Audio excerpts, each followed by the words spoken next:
welcome everyone to the Titan Series Season 6 Premier Division Week 1. We are back with the Titan Series. It's actually crazy. I was thinking about it. We're going into Season 6. We've been doing this for close to 2 years now. Titan Series, it's great, right? For all regions out there, more specifically though, for North America, we get a good glimpse as to what they can bring to the table. We need some good North American shining stars to really showcase what this region is all about when it comes to Americas. I know they're strong, but they've got to prove it throughout the next 4 weeks. I'm your host, Taylor Reflections Noble, but I can't do the job alone. Let's go ahead and bring in our casters for the day. It's going to be Mustache Dave and Metalcore. Metalcore, what's going on, man? Welcome to Titan Series. Thank you for having me, guys. Super excited to be here. I absolutely love PUBG Mobile Esports. I'm excited to see the Miramar match. That's like my favorite one to watch for esports. So I'm really excited what the teams are going to be pulling. I'm super proud to be here for the beginning of the season. You know, see me one more time later as a guest caster. So I'm super excited to be here, guys.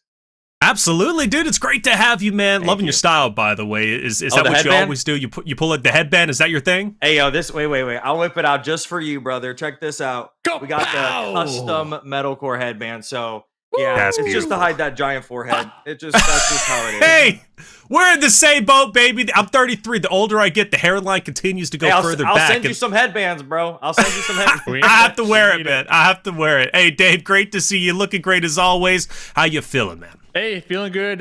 Looking forward to tonight. We're back with another Titan series. We got some teams. We got some players competing for some big money. So looking forward to big chilling here tonight with the homies. Hey, big chillin' indeed. We're going to have a TriCast tonight. It's going to be fun, experimental. We'll see how it goes. I'm sure it's going to go just fine. Let's talk about how Titan Series Season 6 is going to work out. It's going to be a long journey for the competitors. We've got 4 total weeks, but granted, 3 total weeks of regular season. The chances to get into the Premier Finals. If you don't make it into Premier Finals, you're one of those bottom 6 teams. That's okay. You still have the Challenger Finals. Now, what is different about this season versus the previous seasons is this is a 2-day-a-week tournament. One day will not be on broadcast. Of course, I'm sure some of the competitors can stream it themselves, but that is yesterday. So yesterday, the competitors, they booted up into 4 lobbies. They played, so it's great. We're going to have some stats going into today, but we're also going to have the broadcast today, which is today. So interesting format. I actually like it. There's going to be a lot of stats to go around. We're going to be able to tell a complete story for all of you, but the meat and potatoes, 16 teams, top 10 qualify for Premier Finals, bottom 6 will qualify for Challenger Finals. They'll have to fight it out once again across 80 Challenger teams in order to re-qualify into the Premier Finals. But what are they playing for?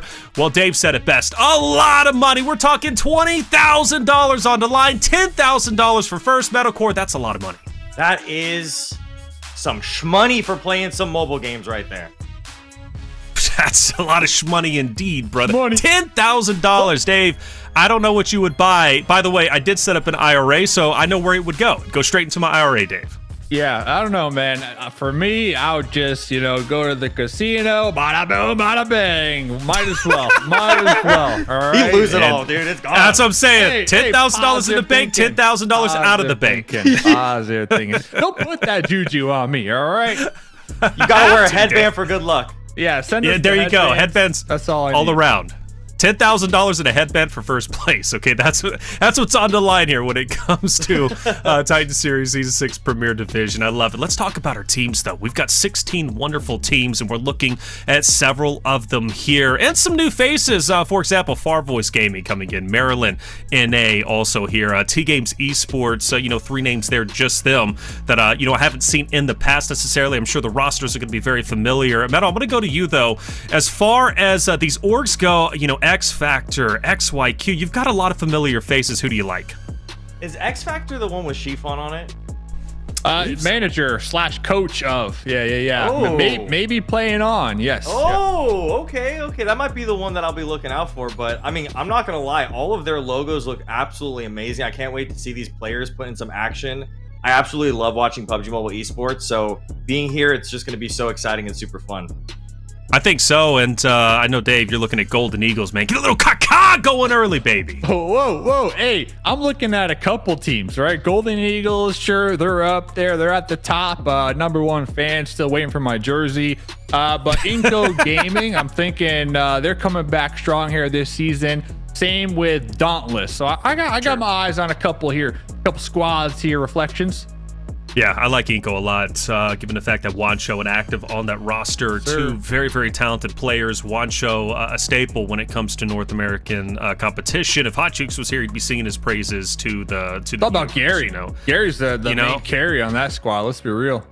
Hey, Gary's a great guy too. We talked about Gary quite a bit, not only through Titan Series, but other competitions in the past too. So you've got a lot of great teams here that you have to watch out for. I really do want to see NRG Galaxy though, and how well they're going to be able to perform. And the reason why is they've been around for a little bit. 24K is one of their staple players who stayed on the roster. They had a bout there in the PMSL. I believe 24K is the only one returning there for that roster, if I'm not mistaken. But regardless though, for NRG Galaxy, that's a big organization to represent, and they at one point were the shining stars for North America and PMSL, and I want to see them return to that glory. Obviously we've got some time until we get to that point, but that's a great roster that I can't wait to see how far they're going to be able to go. But as far as you go, Metal, you did bring up, or excuse me, let's talk about standings before we get into that, because this is day two. This is day two. Yep. And this is day 2, Metal, right? So they played yesterday. They're coming into today with their current stats, and 0-2, leading the way by a long shot. 41 elims is absolutely insane in one day. That is almost double the other second place team, and I can't even imagine getting that many elims in this little amount of games. So that's insane. That's about 10 elims a game. Which is crazy to think of, Dave. You got Baton, Crow, Foops, FSS, Capri might be on that roster too. I don't know if he's substituting or playing, but I mean, all 5 of those names, right, should instill fear into anyone competing throughout the Titan Series. Yeah, now I want to know, what does this squad have against the number 1, right? How are we going to go from 0 to 2? Where's 1 in the mix? You know what I'm saying? That's what I'm thinking out here. So hopefully we can get the answer from the boys later. But like you said, we got Baton, we got Crow, we got Foops, FSS. These are some players that we've seen in North America for a hot minute now. So I am happy to see them forming a squad together and already just coming out the gate swinging. Yeah, really, really excited for that FSS, coming from that X Factor roster that competed during PMSL. So he's got LAN experience. Obviously, this is played online, but that carries him far, and he did fairly well as far as I'm concerned. 0-2 might be forgetting the 1, but they're number 1. That's where they picked it up, Dave. They picked it up by taking over the number 1 spot. That was the strat all along. We go to page 2, and we have another a page with some familiar faces, Metal. Dauntless up there in 9th place, looking to break onto the top page. Yeah, this is going to be crazy because it's already been one match, so I'm excited to see what these teams are going to be putting out throughout this next week of gameplay. Without a doubt, and on Dauntless, right, you got Klaus. Klaus returning, Dave, a great competitor, a wonderful player, looking to really carry this roster onto the top page and maybe beyond. Yeah, I'm looking at Klaus. You got Tensa. Tensa is the GOAT from North America, so hopefully we can see some really good plays from Tensa. Tommy Gun Tensa is what we used to call him back in the day. So we got Throne and Rose on the squad. So really curious to see what those 2 new players on the team, combined with the experience of Klaus and Tensa, what they could accomplish here. Oh, I just got word. Coops is throwing. So, okay. That changes it all. We got Coops. We got Tensa. Okay, this team is the squad. They're winning it. They're taking it all. I'm calling it right now. I'm glad taking it all. They're taking it all. I don't even care about 1-2. Dauntless, number 1. At the end of this, I'm calling it. That's it. That's it. So what about the next weeks? Right, we're only in week number 1, and it's over. Okay, it's over. Fair enough. It's already over. Give them the 10 grand. Give it to them now. Give them the 10 grand. Everybody's playing for second. Well, here's your 4 maps for the day. It's gonna be 4 maps on the broadcast today's Erangel, Miramar, Sanhok, and then Erangel, and obviously Metal. You got to be excited for map number 2. Oh, I absolutely love watching Miramar and Esports. It is one of the coolest maps with the coolest terrain, so I'm very excited. But Sanhok as well, that's going to be absolutely insane watching Sanhok play with all these esports players, so I'm really excited. Another huge thing is, since this game just got updated, and every single update they add new classic mode improvements and stuff, I'm wondering if we're going to see some of the new stuff like horses or like smoke grenade launchers. Those are some brand new things that they've been adding to the game. And they're not just part of the event modes, but they're also part of these classic experiences that the esports players play. Ah, horses. Or the Frostborn dragon. What about that, Metal? What if they just flew in with the dragon? That'd be sick. That's a boss, Dave, but I swear, Bring 'em. they would just automatically win, Give it a Coops. Automatically Coops win if they get the dragon. Yes, 100%. I like it. Well, Metal, what is it about esports that you like, right? Obviously, you're a content creator. You've been around for quite some time. You got a huge passion for PUBG Mobile as a whole. What is it about esports that you like, and how long have you been interested in esports?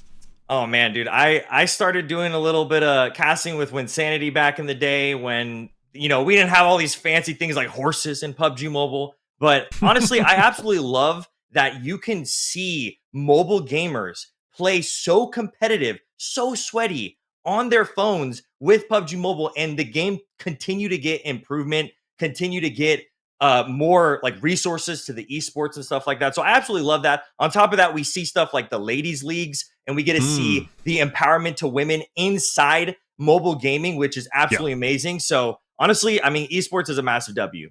That's all I gotta say. Massive W. Massive W, and I love that you said empowerment, and I think that's what it is. For esports, for me, it gives an opportunity for anybody to compete at their own level. Maybe you don't like traditional sports, maybe you can't play traditional sports, but you can pick up a phone and you can play PUBG Mobile. It gives you an opportunity to express yourself in a competitive way, and that's why I love esports. I've loved esports for the past 12, 13 years. I know, Dave, you've also loved esports for a considerable amount of time, right? So it's fun to come in for the Titan Series, give an opportunity to make some great money, $10,000 for first place, and an opportunity really to prove yourself. Because, Dave, let's face it, right? Yeah. You never know. Your performance here in Titan Series could pick you up for PMSL or maybe even bigger stages in the future. Yes, sir. I named my firstborn child esports. That's how much I love it. But yeah, I totally agree. Like, this is where it all starts every single season. We got 16 teams. 10 of these teams will be making it to the Premier Finals, and that's just another stepping stone within the esports ecosystem. So it all starts here, fellas. All starts here, and we're about to get loaded into map number 1. I'm very excited. Hopping into Erangel, the bread and butter, really, Metal, when it comes to esports, right? That map is usually played, obviously, in this format, it's played twice out of the 4 maps we watch. If you're looking at PMSL, it's played 3 times, right? So, Metal, when it comes to Erangel, the players, it has to be their go-to map. If it's not, they're missing out on 50% of the opportunity in order to finish up in the top echelon of the leaderboard. Oh, yeah, it's the classic PUBG Mobile experience right there. Erangel and Hot Drop and Pachinki. I know all these teams are going to have their own different drop locations, but I'm curious to see if any of them are going to end up having some contest for any of the locations here, or if everybody's kind of going to go along their ways and we're going to see some crazy end games in today's broadcast. Oh, I'm sure we'll get crazy end games. I hope so. I hope so, too. I know bridge plays have been great. Well, actually, it's funny. Metal points out, Dave, about contestants. Now, Erangel, I don't know per se, but Ruins. All right, Sanhok, do you think we're going to get the... Hey, got to bring it back up into play. Yeah, Metal, if you don't know, Ruins fight is always happening. That's random. Sweaty. That's random to me. That's the spot we die on this hill, right? In esports for some reason. I don't know why. But it is day number 2, so I have to assume some of these teams, they might have, dropped each other yesterday. Maybe we'll see it again here today, because we know North America squads, they're stubborn, and they just don't give up their desired spots. So will we see some hot drops? I think the chances are pretty high. So I'm with you, Metal. I love it right off the rip. Some action. That's exactly how I want to start my night here, with some good old hot drops, baby. Oh, hot drops, baby. That's what we want to see. And I will say red light fever is a real thing. Some teams just perform a lot better when a broadcast, when they're getting casted over, and it puts them right back in Sao Paulo playing on the PMSL stage, right? So if I'm looking at like SLR, for example, they don't have the greatest of performance, especially yesterday. They finished in 15th place. They only have a total of 9 points, which is a far shot from 0-2, is currently in first at 72 points. So SLR, a team that performs, at least historically, very well when it comes to Titan Series. I want to see them step it up here, because this is their home stage. They're not the previous champs, but they're looking to become the champs once again. And after all, you got Kindness there, and Stars is also back on that roster. Metal, do any of those players ring a bell, right? Kindness, Stars. Stars is a really hyperactive player, super in your face. You're putting me on the spot here. No, but I will learn them, and I'm excited to see what these players will end up their performance and stuff in today, and then I'll see how they do on my second time doing the second casting. Yeah. So I'm excited to see what these players could put out. Some names familiar to me, like Juancho, and I heard a couple others, but Coops. Yes. Coops. Dave's been here long enough, like me.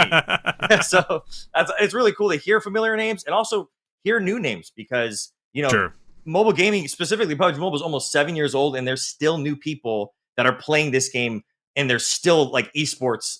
This like Dave said earlier, this is like the stepping stone into the further, crazy prize pools that PUBG Mobile has. So it's honestly really, really cool that something like this can have such a massive prize pool of $20,000.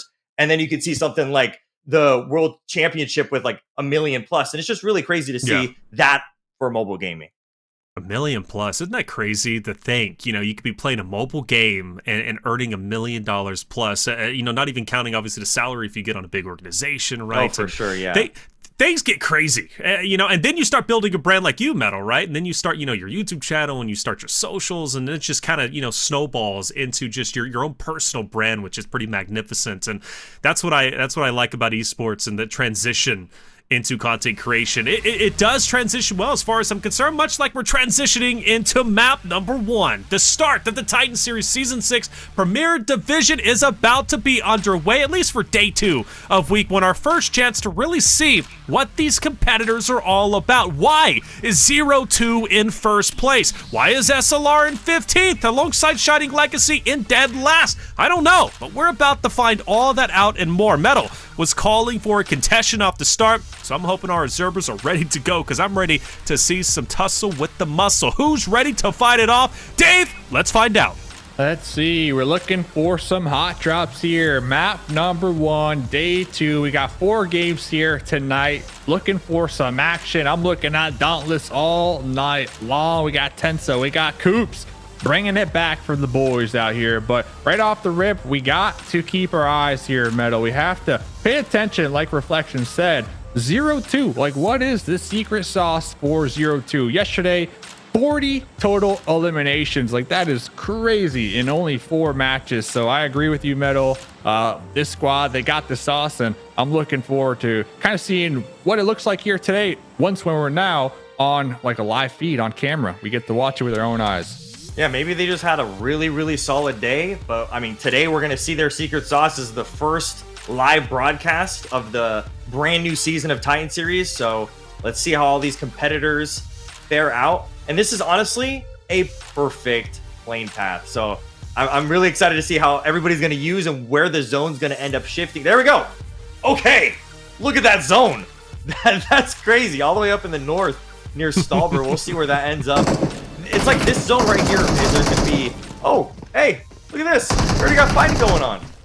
Right, so Maryland all ready to fight against Dauntless, and this is not what Maryland wants, right? Dauntless is a heavy-hitting team, and they consistently are that heavy-hitting roster, and especially with Knives Out, like, that's not what you want, but Tensa, he's got a gun, he's gunning them all out, and Maryland is starting to fall to the wayside. In fact, only one more player remains, and, well, that player is off in a distance, and he can't help but look, Dave, at Dauntless as they wipe 3 of his teammates. Baby Tang out here just trying to remain hidden behind the boulder with this bright neon pink outfit on. I did see Klaus with the VSS, so definitely not the weapon you want your opponent to have while they're on the hunt. So right off the rip, there goes Dauntless catching some eliminations very early on here, Metal. That's exactly what I wanted to see. Although the fight happened at one of the brand new locations where you actually automatically get any vehicle that you want. So it was kind of not what I expected, but what I am glad to see. Glad to see indeed, man. Well, there it is. First fight is done. Well, not completed fully. We'll see if Maryland can last. At this point, they're going for placement points, right? That's kind of what it's all about. But for Dauntless, they come out swinging. You like to see that. Dauntless, again, is a very, very talented roster. As we look at XYQ, though, 4 members that, I gotta be honest, I'm not necessarily familiar with. Valak does ring a bell a bit, but, you know, for XYQ, can't wait to see what they can do. And the same thing goes for Farvoice Gaming, much like Maryland just earlier. You know, these rosters, these names that I'm not as familiar with, how well can they do? And Dave, I actually go to you. Farvoice Gaming, you know, any intel about this roster? We got Nate. Nate's been one of the grinders for a good minute now. So hopefully with his experience, we'll be able to really pull through. But yeah, like you said, one of the new additions when it comes to a squad here in North America. And when you are a new team, it really comes down to putting a name out for yourself, right? You're a new roster, you're a new squad representing a new organization or whatnot. You got to show up, because right now you really don't have a name. People aren't looking at you. They're not watching the VOD, seeing what you're doing. So these newer squads, they really have a lot of potential, I'm going to say, to show up here, especially up against some of the veterans in PUBG Mobile. The veterans, right? The veterans who know exactly what they need to do. Veterans, much like Metal. So let's talk about it. You were excited, Metal, about this zone, right? Going up as far north as you could possibly go, but that could spell trouble for the teams who are in the southern portions, like we're looking at Military, Primorsk, the teams who have to rotate up. What's your strat, right? What are you doing, Metal? Are you trying to get to the next zone as quickly as possible? You looking to play Gatekeeper on the other rosters fighting against Papa Blue? How are you going about it? You know what? You are asking the #1 professional here for PUBG Mobile. Classics, not these crazy custom rooms with the best players in North America. But honestly, I feel like this is nothing to worry about at the moment because zone isn't going to tick too badly on these people while they're getting the perfect loot that they can for these end zones. So I know that when the end zones start happening, there's less cover and less big areas in this section of the map. The only area that I could see that's like a huge city is Razak and Yaz. Okay. And Razak currently has Team 14 there, which is TGames just on the outside. TGames. So, yeah, and they can play that Gatekeeper, Dave, which, interestingly enough, Team 13 starts to move up, which is going to be SLR, Super Lazy Reflex, who has definitely had their struggles. I don't think any fights are going to be taking place between them just yet, but I do like that SLR is starting to move up and take priority within a zone, a team that's definitely had their struggles, at least from the first day, right? So, they've got some heavy hitters. I mentioned Stars earlier, right? I love watching him play. I missed him at PMSL. I'm glad that he's back, and I can't wait to see what he can do in Titan Series. Yeah, not only that, but historically looking at SLR, they've been a team that they like to take their time. They like to rotate into the zones very late, and they caught a lot of criticisms because of that, right? So just the fact that we're seeing them here today already being proactive, already looking for that centralized position within the zone, looking to hold it down, that's already a positive, in my opinion, looking at SLR here tonight. Oh, fair enough. So maybe lessons learned, right? We want to see improvements. That's something Hotjukes is consistently saying on the desk. It's like, it's not necessarily about the performance now. It's about the performance later. Are we seeing an improvement? And for NRG, a big name, taking down a couple of members of Ace of Spades. So good on them for doing so. NRG Galaxy, I want to see how well they're going to be able to represent themselves and the organization. They were a heavy hitter in PMSL. They've changed it up a little bit, but they're here and they're still looking good. So the first zone is starting to close in. The teams are now starting to rotate up. There are a couple of stragglers out there. For example, team number 3 kind of taking the time. The Golden Eagles, they're on the hot metal. That's a TikTok clip right there. And with the red dot, that's insane. I'm more of a 2x guy, but I know that these esports guys don't love the 2x, so chat's going to have to help me out on that one. Hopefully I get some 2x scope love. But it's going to be crazy to see all these teams coming into zone as zone starts shifting on the teams that are outside of zone. But like I said, I mean, we still got a team in Military Island, and, as long as they got the meds, they'll be fine for a little bit. Yeah, I guess it's not ticking too hard, is it? But they are going to have to get on the move. That's Ace of Spades, who, again, lost a player a little bit earlier. So they're going to have to go across that bridge, which on the right side does seem like there might be a potential gatekeeping. Dave, I'm looking at that straight out of Nepal. If they decide to stay there, Ace of Spades could be in big trouble. Yeah, and this might be a effect from yesterday's matches, right? All it takes is some VOD review. Maybe straight out of Nepal recognize that Ace of Spades do like to drop military base, and straight out of Nepal trying to take advantage of that here tonight, being proactive with it, right? So love to see these players look ahead, look not at the current zone, but the zone ahead and the one after that, just being proactive, really trying to capitalize on elimination points, because elimination points are crucial. We've seen it almost every single tournament, Reflections. Elimination points is where a lot of the top teams get most of their points for the leaderboard. That is. But next circle goes up. We're going to Stallber, fellas. We are. Metal, look at that. So now we're getting the utmost northern zone. You got a little bit of water in play too. But now, again, it just makes things even more awkward for those teams who are, like, for example, down there in military, who have to now rotate up. You got to go as far north as possible. Look at all the vehicles. Right? Yes, I was about to say that.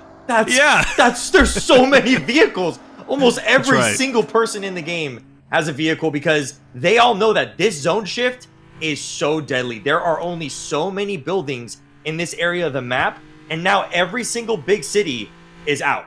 Now that I think maybe a little bit of Severny, or no, Severny is just no Severny at all. That's crazy. This is what I like to see. Crazy zones that we normally never see, that we get to see some crazy action. We got to see how these players are going to be using their vehicles to their advantage, using their smokes. I did see some players, I know that you could see in the spectator client, you could see like what weapons they have. I did see some players with that brand new smoke grenade launcher, which takes up your secondary slot. So it doesn't take up both your primaries, it takes up your pistol slot. So if you want to have some extra smokes, if you got that extra space, I'm excited to see people use that. That's a brand new thing that just came out in this update.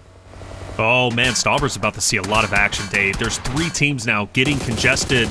Metal mentioned, right, those hardcover POIs. There's not a lot of them, especially in this northern zone. And meanwhile, you also have a drag race taking place right out here in the open field, and iNCO Gaming's on the hunt. Got some drive-by action happening over here with the suppressed shotgun. iNCO trying to capitalize on this one, trying to take shots at I and F. We got the Golden Eagles up there in the north on the road as well. And like you said, Stallber, we got about 3 different squads really trying to play king of the hill right now. So everybody just trying to find a foothold in what is a very challenging circle here. For the most part, we're looking at maybe 3 teams not in the circle yet, but there's not a lot of terrain to work with. I mean, still the entire lobby is alive. Yeah, MD, they lost 3 of their squad mates early on, but besides that, like, everybody's still alive. So this next circle shift, it's going to be a bloodbath. It is. It's going to be a bloodbath indeed. Now, I will give some respect to the teams on the outskirts. For example, Golden Eagles. I like where they're currently at, you know, hanging out more towards the water. Depending on where the zone collapses, they could be in a favorable position. Stallber most likely is going to continue to be within zone, at least for the next 2 or 3. I would have to assume anyways. That's why it's getting so much activity. For the rest, though, using natural coverage is going to be imperative. It's going to be so difficult, especially if you start getting into fights, in which case, you know, case in point, I start to look at Straight Outta Nepal, who are now starting to break Papa Blue. They were in there for quite some time. They go through Severny, and they look to be running straight head in to Dauntless. So, you know, Metal, I think Dauntless as well as Straight Outta Nepal might be getting into a fight relatively soon. Yeah, they're either going to get in a fight or they're going to see that new zone shift, and they're going to have to push out into that new zone. So we'll see what they end up doing. This could be a squad wipe for one of these teams here. Why is everybody I'm looking at when I'm casting, they got red dots on their M4s every single time? That's a strat. That's the new strat. I mean, That's maybe, you know, this is definitely going to be really hard, because you can see that everybody has been using different types of cover. Vehicles, rocks. This is one of the rare times we actually have a building. Everybody using shotguns as well. XP3 laying it down right there. Tensa was confirmed and Throne was on his approach, but X3 with the 1v4 essentially right there, just showing up, throwing that grenade right there. Now here comes Coops on the outskirts with the shotgun with the support, trying to get the cross angle here. XP drawing a lot of attention. XP though looking for the squad wipe. Let's see if they can get it. See if he can. Got Blaze as well, looking to cover some angles. Maybe not seen as most. XP3, though, still trying to hold it down as much as possible. You mentioned Coops, and now it's up to Coops, right? Coops has to try and go big in this moment. Metal, he's got a large basket. Hey, the veteran gets it done, Metal.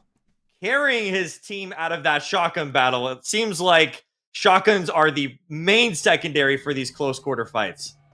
That is right. That's right. Esports plays a little bit differently, baby. Right? You know, when you think about regular pubs, right, you've got a lot to use, dragons, horses. But when it comes to esports, you know, hey, I saw a horse right there. I would take a dragon over a shotgun, but yeah. Well, without a doubt. I mean, who wouldn't? Okay, Yeah, dragons yeah. are great. You can ride them. You can spit out fire. You can do a lot with the dragon, bro. But a shotgun, at least in Coop's hand, come on, he can clutch up a fight and carry the team anyways. And that's exactly what they do for NRG. Bit of a tussle with the muscle at the moment. I believe that's against Golden Eagles down low, and iNCO, they're in hot metal. Woo! Crashing on that compound, putting pressure, and now this means that there's going to be third parties. It is getting wild out here. It is getting wild. iNCO trying to crash here, trying to take advantage of the third party potential. Gary catched a couple bullets to the dome right there. NRG going to be eliminated. Yeah, now it's up to Trolls on the outskirts from the Golden Eagles with his grenades, really trying to flush out iNCO in that compound over there. But look at this, our first place team in the lobby, 0-2. Already with 2 eliminations over here on the opposite side of that fight. It's heating up, fellas. It's heating up indeed, as we expected, right? Especially when those zones get closer and closer. The teams have no choice but to fight it out. And for Golden Eagles, they're just trying to survive. I liked where they were on the outskirts, kind of hanging around towards the water, but eventually they had to move their way up. They wanted that hard cover, but then they had to fight through several rosters. Dauntless is one of them. iNCO, who is just so aggressive, and Trolls cannot handle the heat. Golden Eagles will be eliminated. And by the way, we started off this game with Maryland going, against one of the, I believe it was SLR if I'm not mistaken, but they ended up getting taken down a little bit earlier in 16th place. We knew that Solo was alive, just to update you there in case you are a fan of Maryland. But X Factor on the outskirts themselves, what can they do? This is another big roster, Dave, right? Another big namesake, not only in Titan Series, but also PMSL and other leagues. Yeah, it's going to be tough. I mean, they already lost 2 of their squad mates all at this point in the match, right? But fortunate for them, they were able to find a little compound, a little shack to hunker down for the time being. The only issue is they got 0-2 right on their foothill, so they got to be very careful not to overextend and expose those angles. So honestly, as a duo at this point in the game, just survive, try to get some placement points, maybe a third party here and there. But besides that, hopefully not get tilted, right? I mean, that's what they really need to do. Just focus on that next match at this point. So, Metal, we have 11 teams left. Okay, we got 11 teams. We're getting deep into the stages, about to be into stage 5 in just a couple of minutes. Stauber looks to be out of play at this point. So now it's all about this hilly terrain, open fights. This is going to get testy, right, for these esports these esport professionals who, really have to fight it out. How are you going about it, Metal, right? Because now you really don't have any hard cover. You got to avoid cars. You got to avoid rogue shots, third parties. What's your strat? I feel like high ground might be the game here, but sure, as you can see right now, high ground almost giving them the advantage there, but it looks like all the third parties is going to make it hard for these teams to get out of this one alive. Ooh, it's that 0-2. 0-2's falling a little bit. This might be the first sign of blood really being shed for them. They do have 5 eliminations. They've done considerably well from this point, but now you only got Capri last alive. He has no choice but to just run downhill and hope and pray nobody is behind him, and luckily he does get away. Now, we've seen solos, Dave, carry their team and go quite far. Capri is looking to do that, but whoever he's fighting, Ace of Spades, not giving up. He gets one down, but it's not going to be enough, Dave. He was just in an impossible situation. 5 eliminations though, so great start to game number 1. Just unlucky that they were trying to flush out that enemy squad, right? And Ace of Spades is right over that hill, looking right at him with the third party with the angle right there. But now Ace of Spades kind of getting caught in the blender. Versa with the boulder, trying to get this loot here, but we see the duo from X Factor just cover fire in this boulder, trying to get the blind shots through the smoke and maybe even connect on the Versa and take them out here. It's an opportunity. Versa. I even try to go for the res. Relatively safe to do so. It just takes such a long time. One thing about esports, Metal, is the use of utility, right? These pros are always 100%. Using utility, smokes, nades, anything they can get their hands on. And especially when we get towards these final zones, wait for some fireworks to start popping off. Yes. I mean, I'm always in the game with maybe 4 smokes, but whenever I see these guys' inventories, they got like 10 plus to make sure to use them. Those 10, that is gold to them. I swear smokes are definitely one of the most important things in esports. I would say so. I mean, especially whenever you're in an open field like this. Yes. Smokes might be your only way to be able to rotate out and find new coverage, whether it be a berm or in this case, right, for free points for X-Force, who's on the edge. Let's say he's getting, peppered up. Maybe he smokes, gets in a vehicle and drives off as he's currently doing. And for X-Force, free point. He's got a couple of options in front of him, but I don't know if he wants to engage on anybody just yet. SLR might be an option, but not going to be an easy fight there, Dave. It's going to be tough. We can see nice little angle here with the camera. They are right smack in between two different squads. You got FV up on the high ground, and then you got SLR down below in the little Harry Potter tower. So Force really trying to pick and choose where they want to breach into this next play zone. I did see Bay trying to keep SLR at bay, allowing his squad mates, the trio up here in the north, to kind of deal with FV. But all in all, X-Force, they're just in a challenging position right now. Lord, they are. There's your smokes, right, Metal? He has to use that, and that's going to give him a little bit of coverage, not necessarily hard cover, but at least visible cover, enough to at least hill up. Now, Farvoice, Metal, I like where they're at. They're on top of this hill. They can see everybody below them, and everyone has to rotate either into them or around the hill, and so therefore, Farvoice should have a big advantage here, but X-Force knows this, and they want to pressure him. The way these hills are set up is actually going to make these fights extremely hard, no matter if you're on the high ground or not. So we'll see if they're going to be able to keep it. This is a bloodbath going on. All I hear are shotguns and M4s. Here comes the third party as well. SL showing up, trying to get involved here. Nate in the dirt with the shotgun, getting that quick confirmation right there. Free point still in the back lines, cooking a grenade, gonna be tossing it. Take that, Nate, is what Free Point just said. So Free Point is doing a lot of work, but honestly, fellas, SL on the high ground with the mini red zone, they are just destroying these two squads. Oh, Shining Legacy Shining Legacy did a good job with two players up ahead. And notice, Dave, they also have two players to their right. So that was really just two cleaning up with their utility and understanding that they had the high ground. They utilized that very well. That gets me excited because I'm thinking like Shining Legacy understands their positioning and where they need to be properly despite the split. Meanwhile, iNCO, Dauntless, two powerhouse teams going at it. And Dave, Dauntless, a big name that started off with the first eliminations. They're looking to get first place. The teams are dwindling away. But iNCO's not giving up. Coops down. Coops is like, I'm safe. And XP's like, all right, I trust you. Next thing you know, three members of iNCO just crashed that hillside. Now we got iNCO, a trio, SLR, a trio right now. They do have the whole squad alive. All right. Ling going to be pulling up as well, making this a 3v4 situation. There goes Gary down out. Looks like SLR with the hilltop, with the rock cliffside. They are just flushing out what was left of iNCO. The teamwork right there was beautiful, by the way. It was. There was a lot of pressure there from iNCO and Dauntless and SLR. They have the vernacular to be able to third party. That is brilliant. That's why they're now at 7.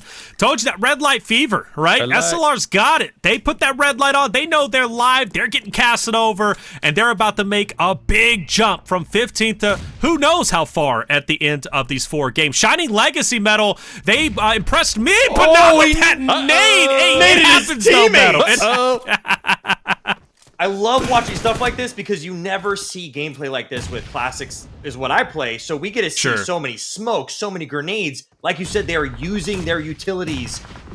It's like they use all their utilities before they start using the guns, depending on the range.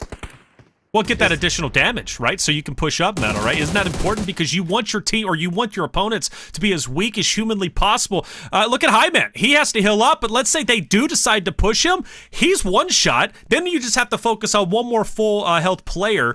It makes life a lot easier. Utility is your friend. Yes, especially with these teams here. They know how to time these grenades, time these smokes, and it's crazy to see, like you said, the fireworks going off. Well, here we are, Dave, down to what, 5 teams left? That's it. And Highman from X Factor's getting pressured, and well, he's putting up a good fight at least, and maybe he might be able to get the job done. He's got the off angle. He's getting some great damage, but he misses too many shots. And SL, Shining Legacy, will continue to stay up. They've got 4 players still remaining. And X Factor, though, Dave, they might be able to get it done. 1v2 situation. SL, they're doing a great job at really flushing out X Factor. There we go. Vortex with the off angle, the Vector able to really seal the deal, but it came down to the wire. Now Shining Legacy, they're getting third partied from across the way from an SLR squad mate actually up here. Stars up here on the high ground with the Scar. All right, Stars, a star-studded player from SLR. All 4 members remaining. Metal at this point, you gotta favor SLR. With 4 members remaining, great positioning over top. They may not have the hard cover, but they are going to be able to focus fire everyone who's in those buildings, trying to work their way up through the high ground. Meanwhile, you still have SLR having some priority inside the building. This might be their game. I think so. 9 eliminations. Yeah, they're killing it here. They're cooking. They're cooking. They got zone priority. They got the entire circle pretty much themselves. They got it mapped out right now. They just need to make sure that their off angle doesn't get traded out here, because On Ying playing such a crucial role to really keep those teams in the north pinned down for the time being. Shooting out the tires too. Smart play. Don't want them to get out with the vehicles, because that's the quickest way to rotate out after all. And I do like this split. I mean, he's free and clear, basically. He doesn't have anybody around him. He could just kind of just chill up here and play that linchpin, if you will, right? So you pull the linchpin, the grenade blows up, boom. All of a sudden now you got An Ying. He's up top, focus firing everybody that's being pressured from the other members of SLR. This is looking like a winner-winner chicken dinner as far as I'm concerned. A massive game coming out from them. And meanwhile, for everybody else, curious, what do they do? For the remaining members of Inferno, for example, they're on the edge, but they've got to be careful. They got Ace of Spades to their backside, who might be able to gun them down. SLR then is going to be ready for a third party, but Ace of Spades seems as if they've got their mind made up, and that's going to be some nice shots onto Shining Legacy.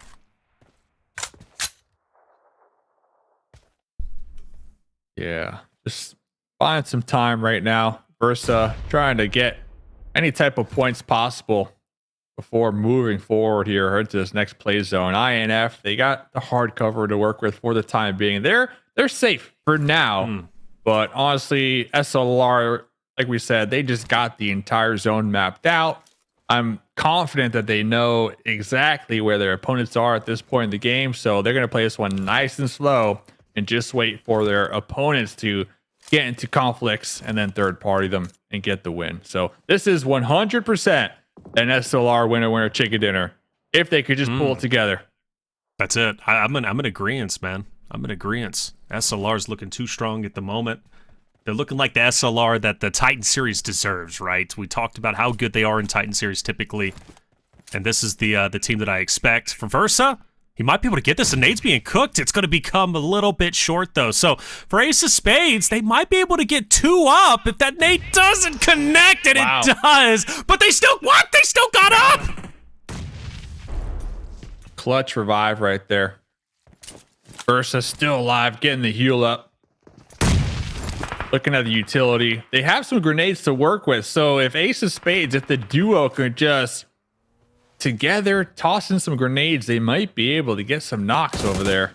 With Star with the off angle, really gonna play spoiler for Ace of Spades. Stars is chilling.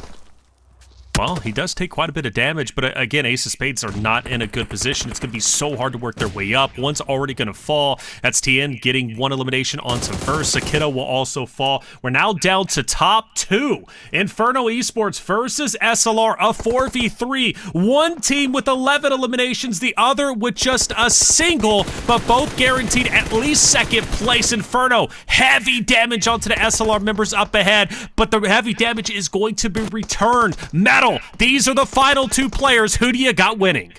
SLR's got the full squad, the high ground. This is 100% their game. We'll have to see where the zone shifts, but it looks like SLR might be on top with their full team. They definitely are. Pig. Both literally and possible first place. That's it. That's it.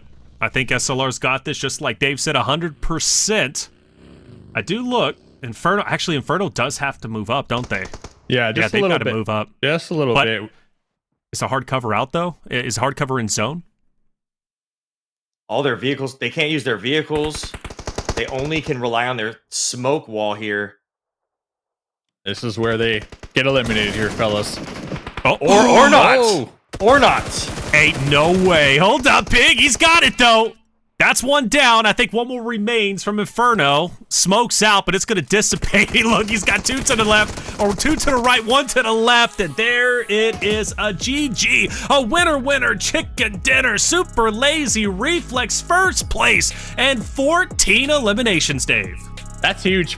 Shout out to Inferno, by the way. I love their outfit choices. I think the whole squad had the flaming skin on, which was pretty cool to see. Now I get where they get their name from. But yeah, huge come up for SLR, right? They were in 15th place from yesterday's 4 games, coming into map number 1 today. 14 eliminations. That is wild right there. So it's almost equivalent to 2 chickens almost, right? That's right. Coming into game number 1. So that is exactly what SLR needed to get that momentum flowing here tonight, fellas. That's it. And Meadow, I told you at the beginning, I said, well, do you know Stars? Now you know Stars, right? He's a great player. He's super polarizing. You know, when he's hitting shots and he's feeling good, he's loud, he's proud, he gets into the opponent's faces, right? When things go bad, though, it can be a bit intimidating. He needs strong teammates to be able to accept that and take that energy from him, and then obviously transpose that into a victory. But Meadow, you impressed by SLR, right? 14 eliminations, a win. They looked good. Yes. I mean, we had the other team. Their name was getting their Inferno. names. 0-2 was the other team that we thought were going to be putting these crazy elims out there. But it looks like SLR is stepping up to the table. But maybe Erangel was their map. You know, this is their map, or maybe the zone was just perfect into them. So I'm excited to see what SLR is going to do for the rest of the 3 games for today's broadcast.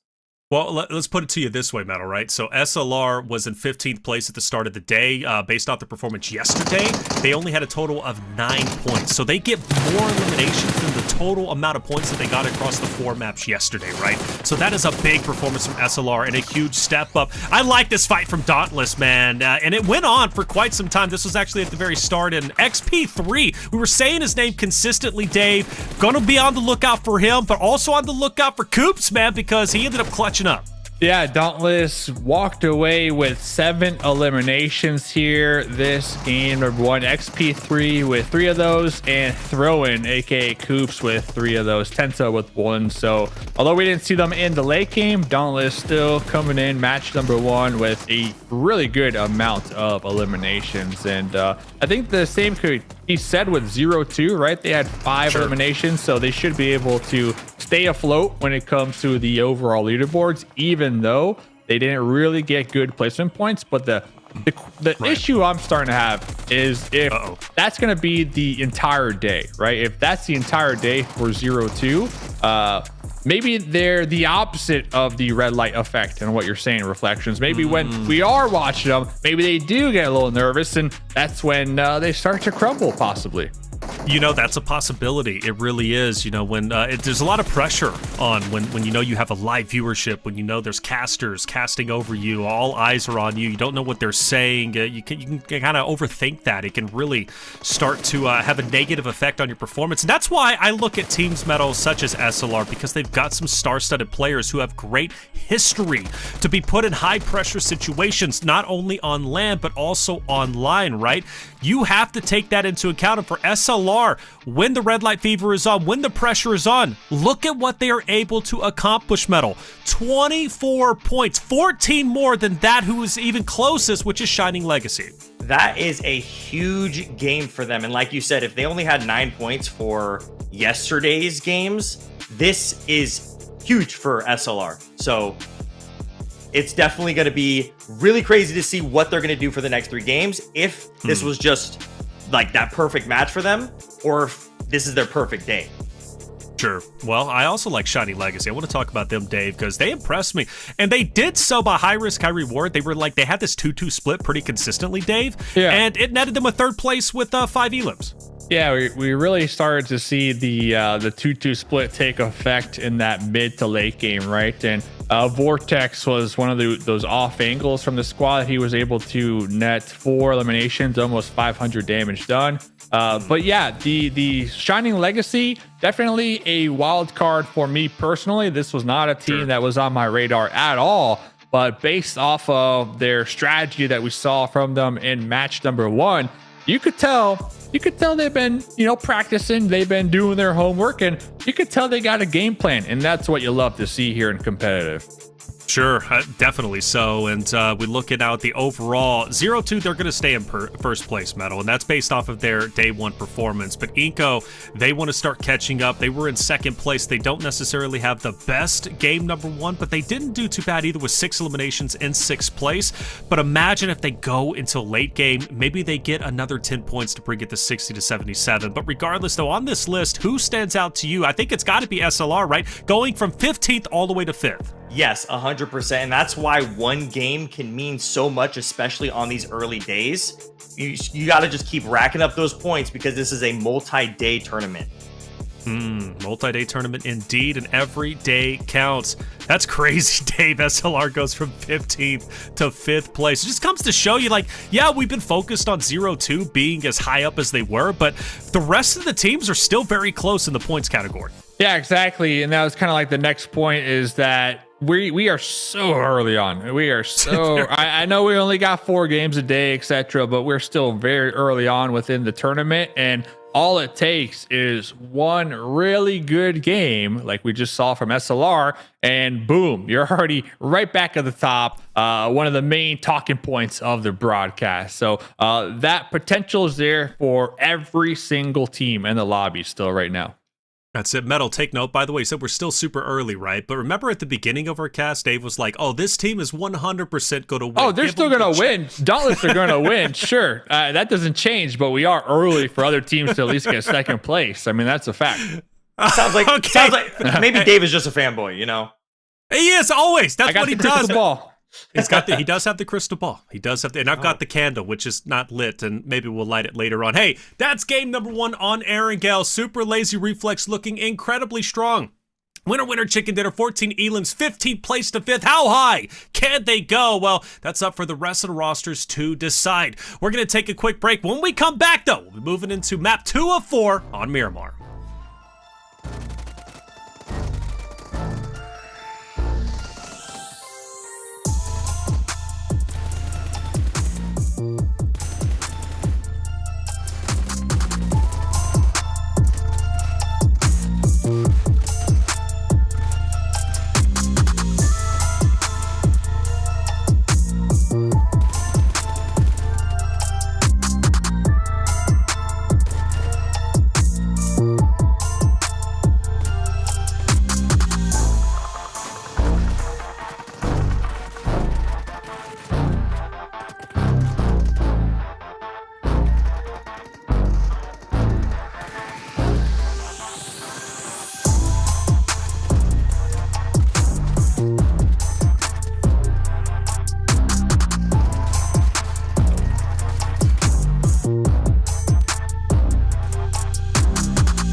And welcome back, everyone, to the Titan Series Season 6 Premier Division Week 1, day number 2. Technically, they played yesterday, but we just had a chance to see them for the first time today on broadcast, and what a load of fun it was. SLR, I mean, looking great, looking like the team we expect them to be in the Titan Series. I'm Taylor Reflections Double, joined by Mustache Dave and Metalcore. Metal, game number 1 is done. How you feeling about it, right? Esports is exciting, a little bit different, though, right, than the pubs and Classic, right, which is what you normally play. You know, I'm just glad to see, I saw one horse that entire match. I'm glad somebody used that as a vehicle, but the horse starts walking away from you. So it's not as good as a vehicle because, you know, vehicles don't just run off like that.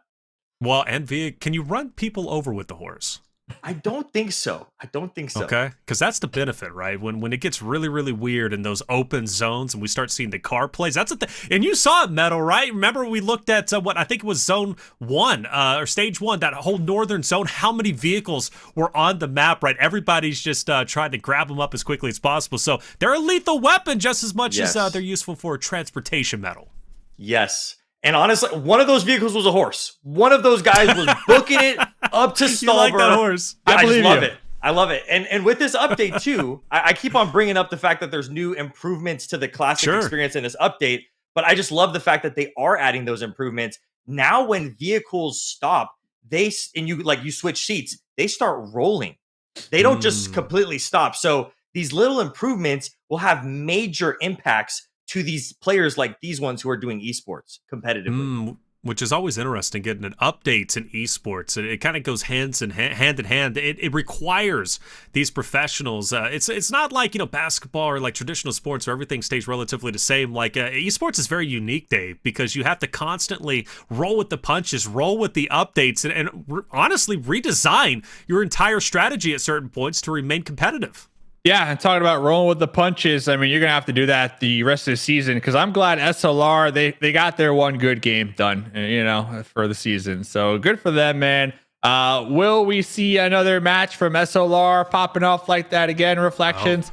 I don't know. All right. I don't know. So I'm looking for it. I'm here for it. I hope they prove me wrong, but I used to be a SLR believer back in the day, and I was just let down too many times, right? And I'm not trying to be Debbie Downer or whatnot. I'm just being realistic. So hopefully this is a new SLR squad. Obviously we got some new players on it, but we still got like Stars, one of the OGs, and hopefully all that experience will really come through with the new roster. And this is going to be like one of the best teams in North America. I just need to see it. All right, one game, sure, it was phenomenal, but I need to see more, fellas. All right, well, let's see more, right? Moving into match 2 of 4, we're going into Miramar. Exciting times, an opportunity for SLR to prove once again that they want to be at the top of the food chain after these 4 maps. And what a rise that would be if they go from 15th to first place. It's a massive jump, and who knows? It could be possible if SLR continues to drop 14 elimination winner chicken dinner bangers like they just did a little bit before. So Miramar, here we are, and Metal, I know you're happy. Again, to go back to it, you said this is one of your favorite maps. Tell me why. Like, what is it about Miramar? The open landscape? Maybe you just like, I don't know, everything to be the same color. What is it about Miramar you like?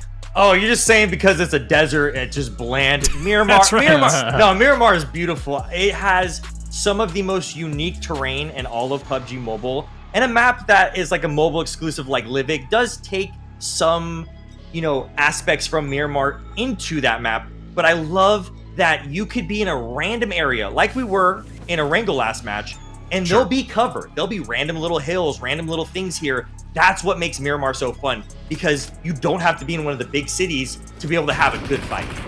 Okay, so already a start, or a big fight, I should say, off the rip. And mind you, take note of that zone.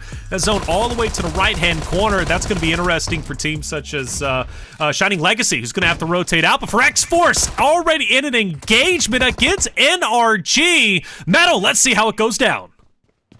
I think X-Force took out the only player that was there. But it was crazy to watch them fight that, because these players, they are used to having all their, their kit. They at least have the gear they needed, all the smokes. But early game like this, they might have to pick up the weapons off the ground and use them. and it might not be their, most used weapon like an M4 or a shotgun. We could see Boku's here using a Uzi. Against TGames too. So Farvoice, TGames, two newer rosters, I should say, or two newer names when it comes to Titan Series. Forced to fight it out. You got 3 people literally blocking that central choke point in that doorway. And for Unknown, he wants to break through, Dave. Yeah, and we saw Scottish actually grenaded himself, so that set the squad back a little bit. They were able to get the revive onto Scottish, but that allowed TGames to kind of get that angle on that doorway. And now they are just cornered here. So it's really going to come down to who can hit those shots. And SNX with the shotgun. We got TG on the rooftops, just anticipating the push out. So both squads going to be pumping the brakes here just a little bit. I'm not even sure Nate has a weapon. Okay, I see Nate picking up something over there, looking for some meds. Was able to pick up the UMP. But both of these squads, they are just down to whatever they can find on the floor, and that is not much. All right. Malcone is able to get one at least onto Nate. Good on him for doing so. That's going to put at least TG in a little bit of more of an advantageous position. Poppy Triste, love seeing him compete throughout the Titan series. A regular here. I love Poppy Triste, great competitor, and always brings his A game. And he's looking to do so onto Scottish. I love this nerd angle. I don't know if he's going to be able to see anybody, but I love the creativity. And he actually does spot Scottish, but Poppy Triste drops down. But Dave, at least I love the attempt. There's Spider-Man out there. So, dude was caught. So Unknown with the shotgun still on the rooftop. TG with 3 of their squad mates still alive. Unknown going to be making the breach now into the building. AKM in hand, little lean peek, pre-fire action right there. Was almost able to get the knock on his opponent right there. But his squad mates putting in a lot of work, and now it's just up to SNX, who was tagged and bagged right there, fellas. And there goes our first squad of Miramar eliminated. That's it. So Farvoice, a good attempt. 1 elimination, but not enough to take down TGames, who will be a little bit lighter when it comes to their teammates, right? They lost 1. However, they were able to walk away with 4 eliminations from Farvoice. So good on them, TGames. A roster that needs to, accelerate themselves up the standings. We saw how much of an impact SLR made just from 1 game alone. TGames could very well be that roster to do much the same. Now, for TGames, though, Metal, they win that fight, but I think they're about to get into another one in maybe a minute or so, because I'm looking at Dauntless, and Dauntless is rolling up to San Martin, and therefore TGames is about to be in another 4v3. We'll see if TGames will be able to come out of that, because they kind of only did a 1-building battle there, and I'm pretty sure the only loot that they were able to get was in that 1 building, both of those teams there. That's why that fight was so difficult. But now, let's see if they can loot fast enough for the next team that's going to be showing up. Which I think is Dauntless. That's a team that it's kind of scary. You don't want them to roll in, especially 4 deep with all the loot, or at least more loot than you.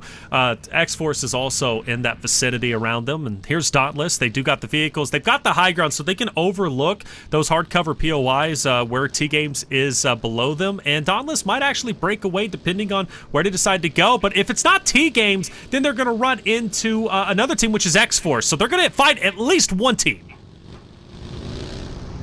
Gonna be using this hillside for cover. Low profile here. Bebe should be able to spot out the rotation, but most likely just relaying this information off to his squad mates here. So we're really curious to see what his teammates will be able to accomplish if they're going to set up some type of gatekeep action over here on the hilltops over here, as they do have the advantage. Oh, they did, because now Dauntless, they're going to be popping out here, doing some scouting, doing some leapfrog action of themselves. Free point with the mini, taking some shots down range, but that gave away their position.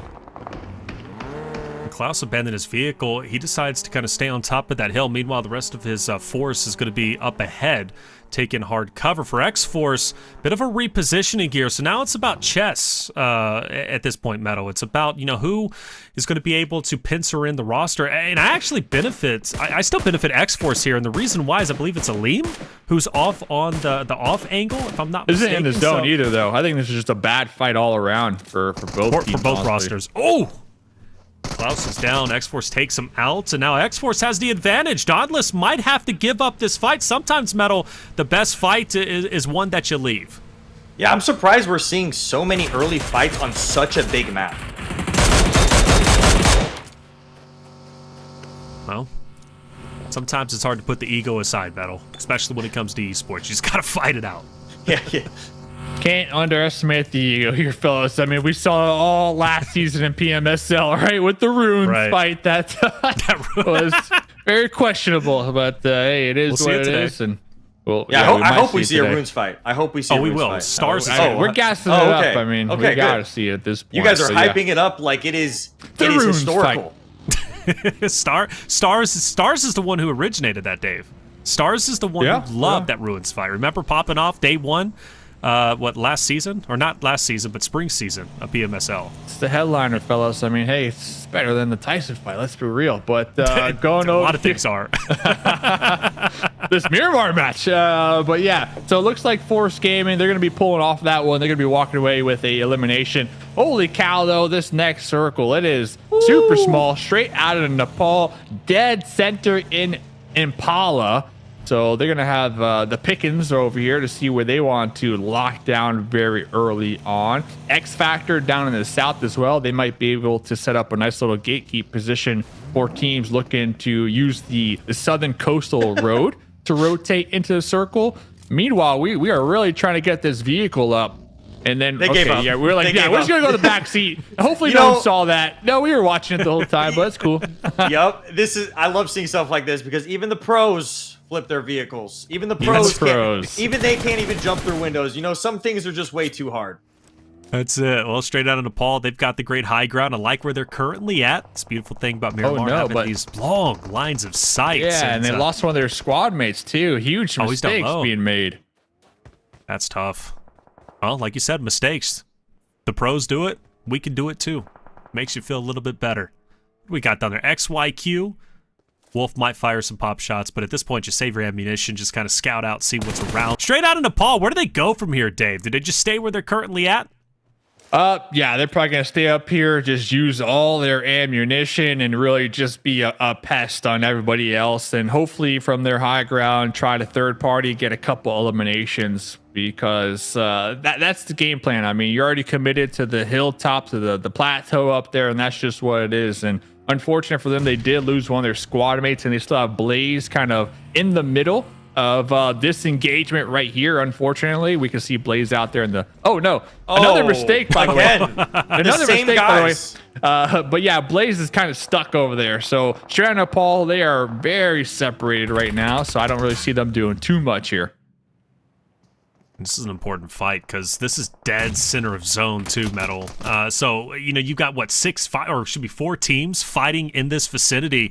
You know, arguably whoever wins this might even win the game. That's how important this engagement currently is. And whether it's Golden Eagles, XYQ, Inferno was around, and who knows, SLR also moving up. This is the fight to win, Metal. There are so many teams that aren't even in the zone yet. So I know that this fight is going to get even crazier. And I don't know what these teams are expecting yet. Maybe they only think, oh, all the other fighting's going on somewhere else, but the zone's shrinking, and a big portion of this zone is in the water, and there's some islands as well. So maybe the zone will land on the islands. Do you get weird and go to the islands? I get weird. I want that. You get weird, Metal. Yes. Yeah. Oh, I get freaky with those zone shifts. I like it. Part of the island. We might see a crazy zone in today's game. So would you go to it? This. Yes. Would you go to it? Yes. You would go to it? Okay. Scuba dive all the way over there. Scuba dive. Bring the horse. There's still some buildings on there. There's still some loot. Bring the horse. The horse can swim. Cars cannot. You know, there's some advantages. Yeah, so the horse is kind of crazy. If you're by yourself, you can kind of have it auto run for you, and then you could shoot like you're from a Western out of the horse. Like a cowboy. Yes, like a cowboy. It could swim, but like I said, it's not going to give you the same cover that a car is going to give you. Sure. But it'll give you friendship. You are still a cowboy. Give you friendship. Yeah, you can feed the horse and everything. I would love to see people feeding the horse in these esports tournaments. Ooh.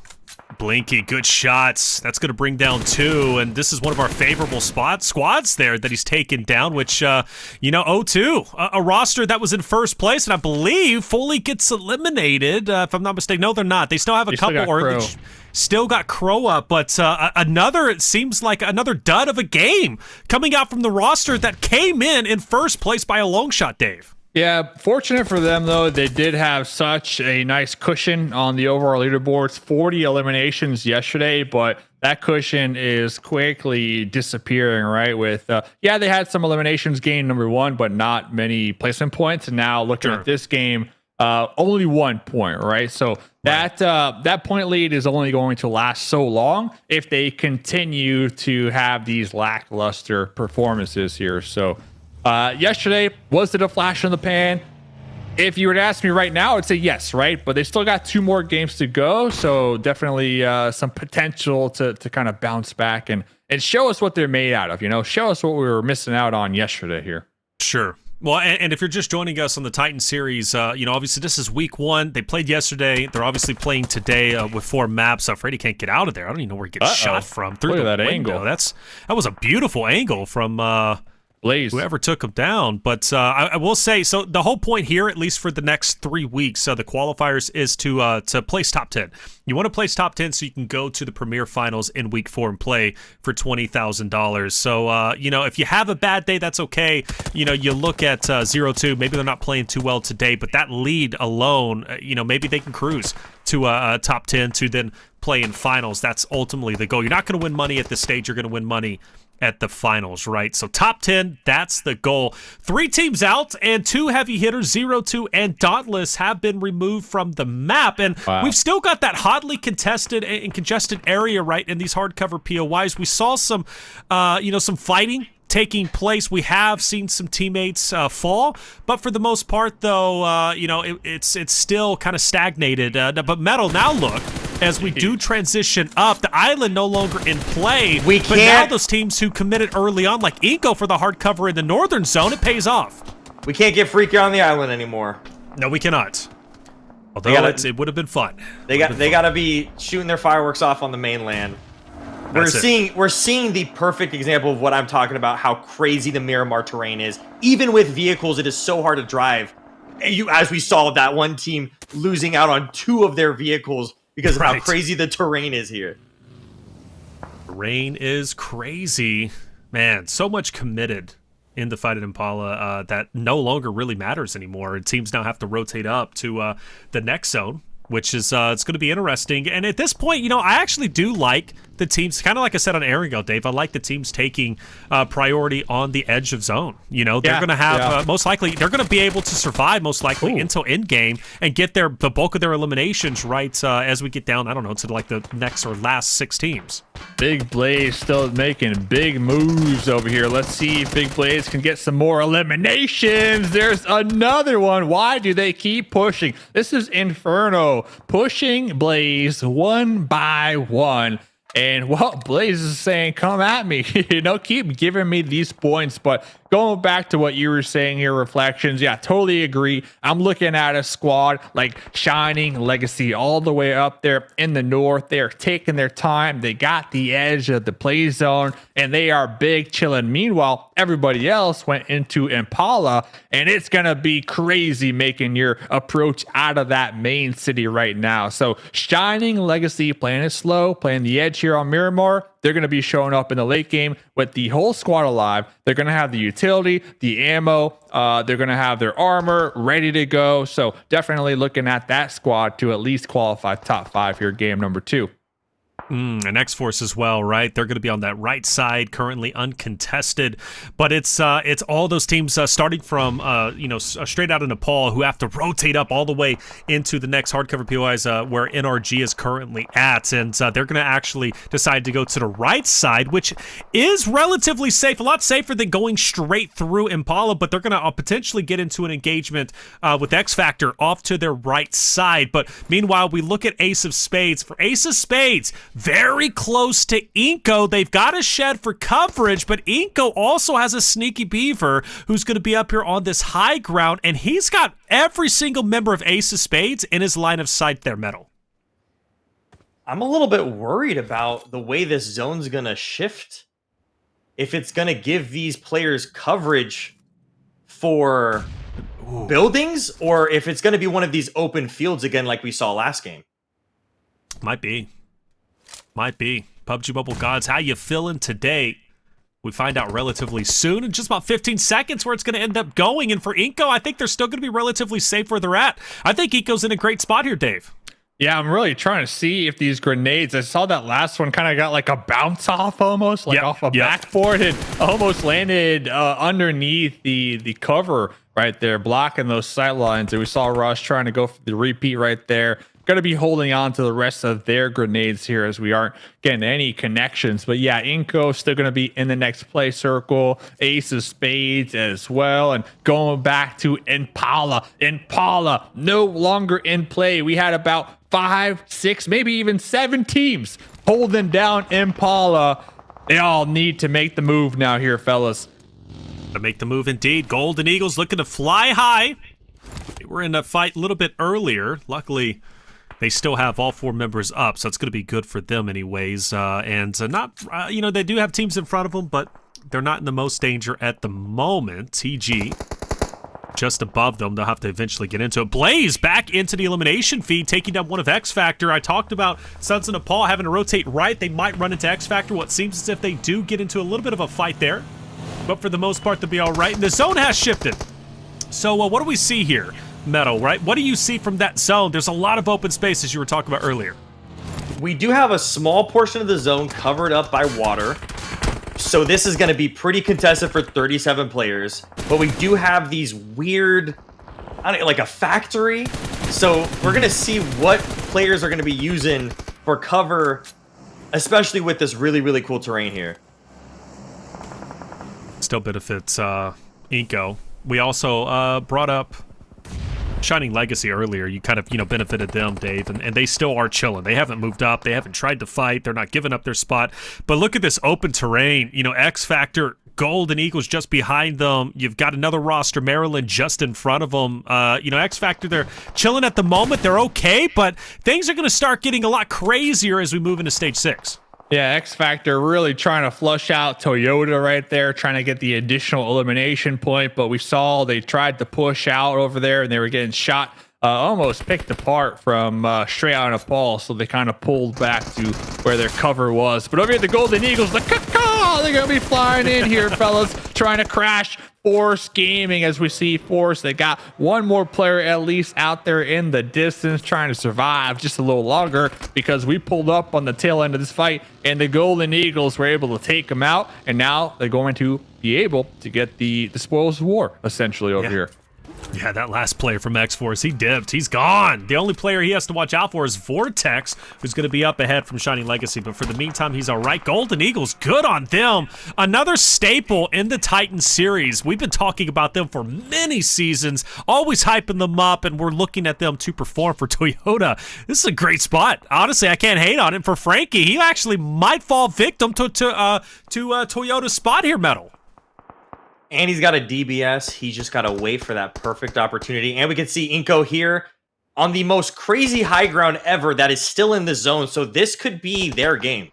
I love their spot. I really do. I loved it before, 2 stages before. I like it now in Stage 5. I'm probably going to like it in the next stage in Stage 6, depending on where the zone ends up going. If they get blessed by it, they're chilling, and they are quite literally chilling. The only one outside of zone is going to be 7, but he's not far behind. And mind you, 7, he's in a great spot once again to hold back Ace of Spades, who have yet to be able to leave that hard cover day. Ooh, yeah, Ace of Spades. We see them. They got a little bowl. They're trying to make their approach out. We see them with some grenades, some smokes. Oh, Toyota, though. X Factor. They're coming for Toyota. Oh, he doesn't know he's there. They don't know. But they were throwing They have no idea. Molotovs. They were throwing Molotovs here. Oh, where'd he go? Toyota What a gets the turn final of laugh events right there. At least he gets an elimination, right? See, Metal, even in esports, just like your regular games, man, you're always going to have someone camping it out ready to take you down when you least expect it. Never happens to me, man. I don't know what you're talking about. Right? I believe you. I believe you. All I'm right. flying in on that dragon. Oh, Oh, Great shots. I love seeing the long range sprays that these esport players, like, they got their sensitivity dial in. I know they go into training grounds right before these or do scrims right before this to get their fingers warmed up. And you can see how crazy the long range sprays they're doing. 100% the gyroscope on their phone is being pulled up to the max while they're hitting these crazy sprays. I love seeing stuff like this. I call them wizards. I think they're wizards, man. It's incredible. It really is. And every esport is different, but PUBG Mobile, they're built different without question. SLR, just below that of iNCO. iNCO's finally getting challenged, and once they do get challenged, they at least lose one of them, and slowly but surely, SLR starts to work their way up the mountain. iNCO needs to hold them back, and it's very possible at this point. I'm saying it's a 50-50. I still benefit, though, iNCO with the high ground for SLR. Do they continue to challenge, Dave, or do they back away? Well, both teams, they're currently being third-partied from the north, right? From Shining Legacy. So they're going to have to be very cautious of these angles when taking this fight, as we already see them taking that into a factor, right? Hiding behind this buggy, hiding behind that boulder, while also taking the engagement. But iNCO, they do have the high ground. They did lose one. SLR, they are going to be climbing the hill. But now, to make matters worse, here comes Ace of Spades. So iNCO essentially taking two fights at the same time right now. Ooh, which is risky. Taking two fights opens you up for more error, but sometimes you just have to do it. Sometimes that's just a way of the fight. 6 teams remaining, and we do have some heavy scores at the moment. X-Force, for example, with 7 total eliminations. Granted, only down to 1 player. Hold up, though. Ace of Spades finding Glocky, taking him down 7. Now has to try and respond back, Metal. You know, I thought that they had this. I thought iNCO Gaming was going to be the team on top of this hill, but they are slowly being flushed out, which is crazy because they had the high ground advantage. The Sometimes the high ground isn't enough. No matter what movies you've seen, that said it was. Sometimes it's not enough. NRG, though, has been hanging out in the outskirts, which they've been relatively quiet, at least in this fight. And the reason why is because they only have 2 players remaining. But now it's time to get to work. And for Ace of Spades, that's going to be their next victim. And great shots. You talked about that control, Metal. We see it represented here. Now Mambi might be the next victim. Jay Weezy's moving up. Shotguns versus UMP, and it's game over when you have the shotguns out. It is game over all day. 6 eliminations for NRG. Even as a duo, Reflections, they're still doing a great job just taking their time and really just backstabbing, backfilling all these squads ahead of them that were fighting on the hillside. So iNCO, they still got the duo. They're also going to be taking their time. They recognize, hey, we still got some opponents behind us, so we really got to flush them out before have the opportunity to move forward. And there goes Farvoice Gaming, finally eliminated, by the way, up there in the north. Farvoice Gaming, 7 eliminations, so they had a really good game here. Oh, make that 8. So they had a really good game here today here on Miramar, the only Miramar of the night. But looking at the zone, listen, Shining Legacy still big chilling up there in the north, so I'm happy, but let's see what happens. iNCO still playing King of the Hill.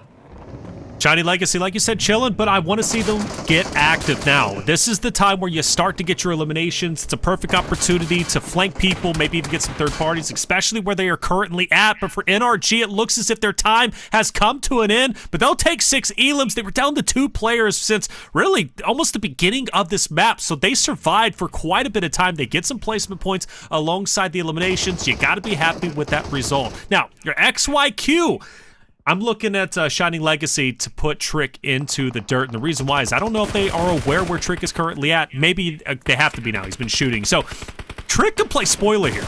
for a team of Shining Legacy who's been hanging out for the longest time. I know they do not want to finish in top 6 with 0 eliminations, Dave. Through the smokes, too. Trick is just not giving up here. The game sense on point, but now here comes Shining Legacy trying to get the grenades, trying to flush out Trick over here, and hopefully even get the third party, get the additional knock over there on SLR. And there goes Trick, finally done and dusted. The Golden Eagles also taken out. X Factor, baby, showing up here. That 1 HP clutch. Clutch indeed. X Factor now, 5 eliminations, 2 players remaining. SLR still alive, as you mentioned, with 2 elims, but only 1 player. The one that is the healthiest is Shining Legacy, and they are starting to wake up. They've got 2 eliminations, and they are looking like they want to take this win, and I think they definitely can, and this would be huge for them. Metal, they're coming off a 3rd place on Erangel with 5 elims. If they can pair that with the winner chicken dinner here with at least, I don't know, 5 elims themselves, they're looking like a consistent roster. And iNCO is now gone. We're now down to our top 3, Metal. We have 1 full squad that might be able to clutch this up. We're going to have to see if SLR can play it super smart here to get a 2nd winner chicken dinner. They seemed they were really solid when they were fighting iNCO earlier at that hill, but it seemed like it was extremely contested by not just the 2 teams there. There was like 4 or 5 teams on that hill. A lot of teams. And not to mention iNCO had that high ground for the longest time. They knew exactly what was before them. Super Lazy Reflex are out, but I'm happy with 3rd place. They paired that off of winner chicken dinner from Erangel with 14 elims. SLR showing consistency, much different from what they were showing yesterday. So Dave, top 2. It's a 4v2. Shining Legacy versus X Factor. Yeah, hi man. Looking to get a grenade across the road. Looks like X Factor, they're going to be split right now. They got one of their squad mates up in the north and the other down here in the south using this this roadside for cover. So we're going to be pulling up here just a little bit. But Shining Legacy, they have the numbers advantage. They got more guns. They got more grenades. They got it all going for them here. But they need to make sure to continue to play together as a squad. You got to keep that communication going here. It's got them this far. And they almost got the winner chicken dinner. But X Factor, they've been having a really solid game here. Game number 2. I think it's going to be the utility that's going to ultimately do them in the end. It is, in fact, Shining Legacy, who are doing a great job staggering the nades that they're throwing out there, consistently keeping X Factor on their toes, forced to rotate around. Not to mention, they also do have the hard cover once X Factor apex that hill. I think they're pretty much finished. Good nades, though. Wow. At least take some damage off, but I'm sure they were wanting at least 1 elimination there. They do not get it. I don't get how they are timing these grenades perfectly to hit them exactly where they are. Like, they're exploding in the air. They're not just landing. This is crazy. Oh, they're great with it. Utility is everything when it comes to PUBG Mobile Esports, for sure. Utility matters without a doubt. Like you said, use utility before you use your gun. Shining Legacy, I like that they're patient here. Trigger discipline. They're not getting antsy. They're not pushing into X Factor. There's no reason to really get overly aggressive here. Now they're just trying to bait it out. Now, hold up. Why did I just make that speech? And Dave, all of a sudden, they get a little bit antsy. 3v1 situation. They know where Hyman is. Hyman in the smoke's going to be popping up with the red dot. M4 going for the spray down. Swapping to the DBS. But here comes that monster truck, baby, to roll them down. SL Shining Legacy. Winner chicken dinner. With 6 eliminations, Shining Legacy, they stayed on the outskirts of zone all the way really since I say zone 4, if I'm not mistaken, and they continue to stay there all the way until the very end. That was great PUBG Mobile play. Wonderful job from Shining Legacy. They go from 3rd place to 1st place. They're looking like a wonderful roster. They've also been a consistent team that likes to split. They do it off of the drop here on Miramar. When we go back to map number 1 at Erangel, they were even splitting in engagements, and it seems to be paying off. It's high risk, high reward, but the good thing is they understand where they are on the map. A great map number 2. Metal, that's your favorite map. Did it disappoint you? No disappointment there. The only disappointment was the fact that we did not get freaky on that island. I wish we saw something on that island, but it was honestly super fun to watch gameplay like this high-level gameplay on one of my favorite maps in PUBG Mobile.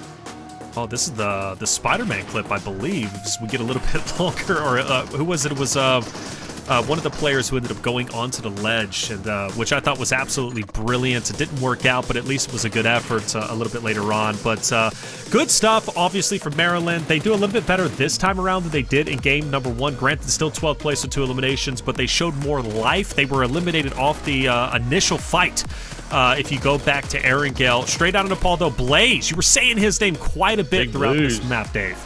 Yeah, and going back to Maryland, they might want to reconsider their drop spots, because even on this Miramar, they didn't get into the early skirmish, but they dropped El Pozo. Yeah, El Pozo's big enough for 2 squads, but they dropped next to Dauntless. So back-to-back games where they're really sharing drop spots with Dauntless, who is a dangerous squad. This is a squad I would not want to be next to here early game. So if I am on the bench of Maryland, I might want to reconsider that one. But all in all, Shining Legacy playing it nice and slow, really showing that at least in the 2 games that we saw here tonight, they're a consistent squad. You know, they got the playbook, they got the master plan, and they're sticking with it. They got the win. Sure, it wasn't flashy with 14 eliminations like we saw from SLR game number 1, but regardless, a chicken is a chicken, and they have been a really consistent team here so far tonight.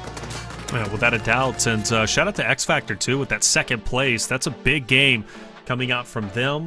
You know, game number 1, they get 5th place with 2 elims. So another consistent roster, not as consistent or as flashy as Shining Legacy, but still up there when it comes to the points. 11, they'll take that. iNCO, though, getting 13 medal. They played very well. They maintained that high ground. They were gatekeeping Ace of Spades for the longest time. They get 4th place just outside of top 3, but they get the 2nd most points out of all the rosters outside of Shining Legacy.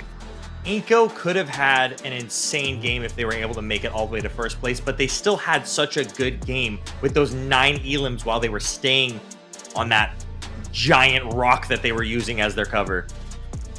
They definitely could have done a little bit more, but I think they did enough to at least make an impact when it comes to the standings. I believe iNCO is also in 2nd place. They're going to continue to gain ground, Dave, on 0-2, who have 2 pretty much goose eggs, right, from map 1 and map 2. I think a total of 6 points. Yeah, iNCO is a team. They got some veterans. They know what they're doing here, right? So when we look at these other squads who are trying to, maybe they come up from like challengers last season around, right? Maybe they're a new team coming together this season and trying to compete. You also need to take into account like there's squads with some good experience in the lobby, right? And once when you start making mistakes, they're going to take advantage of that. So even if you had a amazing day number 1, you got to maintain that here on day number 2. So 0-2, I'm talking to you. I want the 0-1-2 here in the next 2 games. And what I mean by that is I need some more points here, fellas. Give me some more points. Need more points, man, because iNCO Gaming is catching up. They're doing a great job. They are, just 15 points behind now of 0-2. That is one good game. In fact, they get 13 last game, so they can definitely catch up in just the next one, or for sure over the next 2 if 0-2 continues to drop goose eggs, essentially. Only 6 points for the day. Another roster, though, is SLR, who, again, has gone from 15th place up to 4th. How high can they continue to go? Top 3, absolutely possible here, Metal. Yeah, and also seeing a team like Ace of Spades, I feel like they have been very consistent being in the end game and getting those points. They could be a team that we should be looking out for as well. Ace of Spades, game number 1, right? They get 4th place with 5 elims. Game number 2, we see them fighting tooth and nail against iNCO. They can't break away from the shed, but they still get 5 elims with the 9th place finish. Not bad from Ace of Spades, but this is where we start to get into a little bit of trouble. Still very doable to make it up to the top page, Dave. Who are we looking at? Who we looking at? Listen, you already know who I'm looking at. Dauntless, all right? What are you talking about? You just trying to like throw some dirt in my eyeballs? 100% win rate, even though they got 27 points, 11th place. I ain't worried, all right? I ain't worried, all right? Dauntless, number 1, baby, number 1, Dauntless. We got this. Hey, Dauntless, number 1, but they're number 11th right now. Okay, they do got some ones in their name though. They got Dave, some ones. I give you that. Number 1, baby. number ones. They just got to drop an entire one from that 11, then they'll be all right in first place. So there it is. 2 games down. It's been a lot of fun. We've seen Erangel, we've seen Miramar, and now we're about to move into Sanhok on map number 3. Been hyping up this Ruins fight. I hope it happens. I really do. NA loves Ruins, and I'm looking at Stars with SLR to be one of those teams to dominate Ruins. We'll see if they carry over the performance from spring season of PMSL. We're going to take a quick break. When we come back, map 3 Sanhok coming your way.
Welcome back, everyone, to the Titan Series Season 6 Premier Division Week 1. I'm Taylor Reflections Noble, joined by Mustache Dave and Metalcore. We're about to hop into map number 3. We're going into Sanhok. Metal, let me ask you a question. We've been talking about horses. You love these horses, man. When I look at Dave, Does Dave look like potentially could be a cowboy from like the Western days? Would he be the guy to ride a horse in PUBG Mobile? Oh, yeah, dude. I could see Dave with his mustache, with a cowboy hat, dual MP7s, lasering squads off of a horse, specifically in the Titan series against all these other pros. I could see Dave doing that. I could see it. Or Thanks, Monster. Metal. Thanks, Metal. I thought you were going to ask him if I look like a horse for a second. I was like, okay, I'm I out should of here. have. That would have been better. I was literally going to just leave at that point. So I'm glad you didn't. I should have. I'm glad you did not. And shout out to Metal. Man, if I could go back in time, dude, that would have been perfect. Dave, you're so good at your job, man. What? No, I was literally going to do the opposite of my job because I was like, is he asking if I look like a horse? I'm out of here. So. You know, Dave, you look like a good horse. Imagine a horse with just the solid mustache. That's a horse with a solid legendary. mustache, huh? Legendary. Okay, I like that. I like the use of the mustache horse. All right, map number 3. We're moving into Sanhok. We've been hyping up this Ruins fight. I hope it doesn't disappoint. But SLR is that team that typically loves to go to Ruins, and they're a team that fights tooth and nail, man, to lock it in. It is at the edge of the zone, or it should be the edge of the plane path. And SLR does drop. I think they're going Ruins. Does Dauntless, does NRG challenge them? Remember, it was SLR and NRG who love to fight at Ruins, and we're not going to get SLR there. But we might get 2 teams still there, though, Dave. Yeah, NRG. I was going to say, like, I don't think it's happening, but NRG, keeping it alive. NRG and what looks like Maryland. So Maryland trying to get wiped out real early on here once again up against NRG. Let's see what happens here, fellas. Ooh, what's going to happen? Oh, 9999 doing it. I have to check up on who they change their gamer tags so much. I got to figure out who that is. Bisky, though, great line of sight here. He's ready to gun down Casper as soon as he peeks.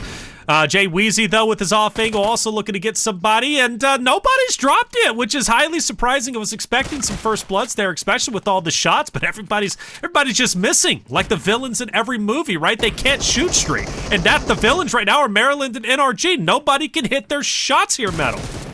You know, I'm excited we're now getting freaky at the Ruins. I can't wait. That's right. The fact that they've already picked up DBSs is insane. Toyota putting in working with a DBS.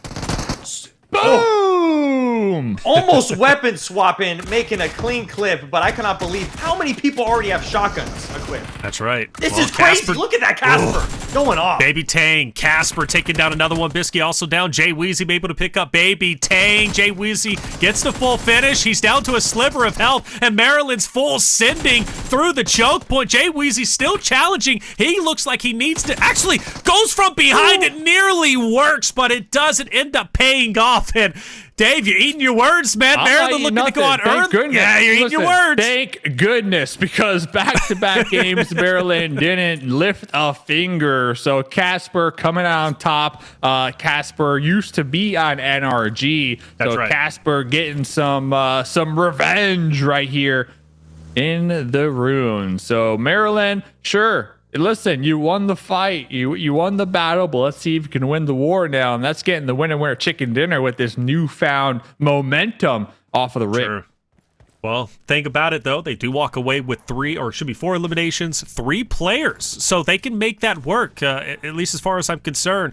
You know, one thing I want to say, Meadow, about Sanhok, this was not always, but sometimes would be a North American map. And the reason why is because it's so chaotic. And I feel like North American teams love to fight, and they love to be in your face. They're not necessarily the most strategic at times, but they do have the gunny. And one of the things during PMSL, both spring as well as fall, that was very sad to watch, Metal, on Sanhok was North American teams would always fight each other. There were all these other regions, all these other teams. There's only 4 NA teams out of the 16 competing, and for some reason, NA would always cannibalize each other on Sanhok each and every time.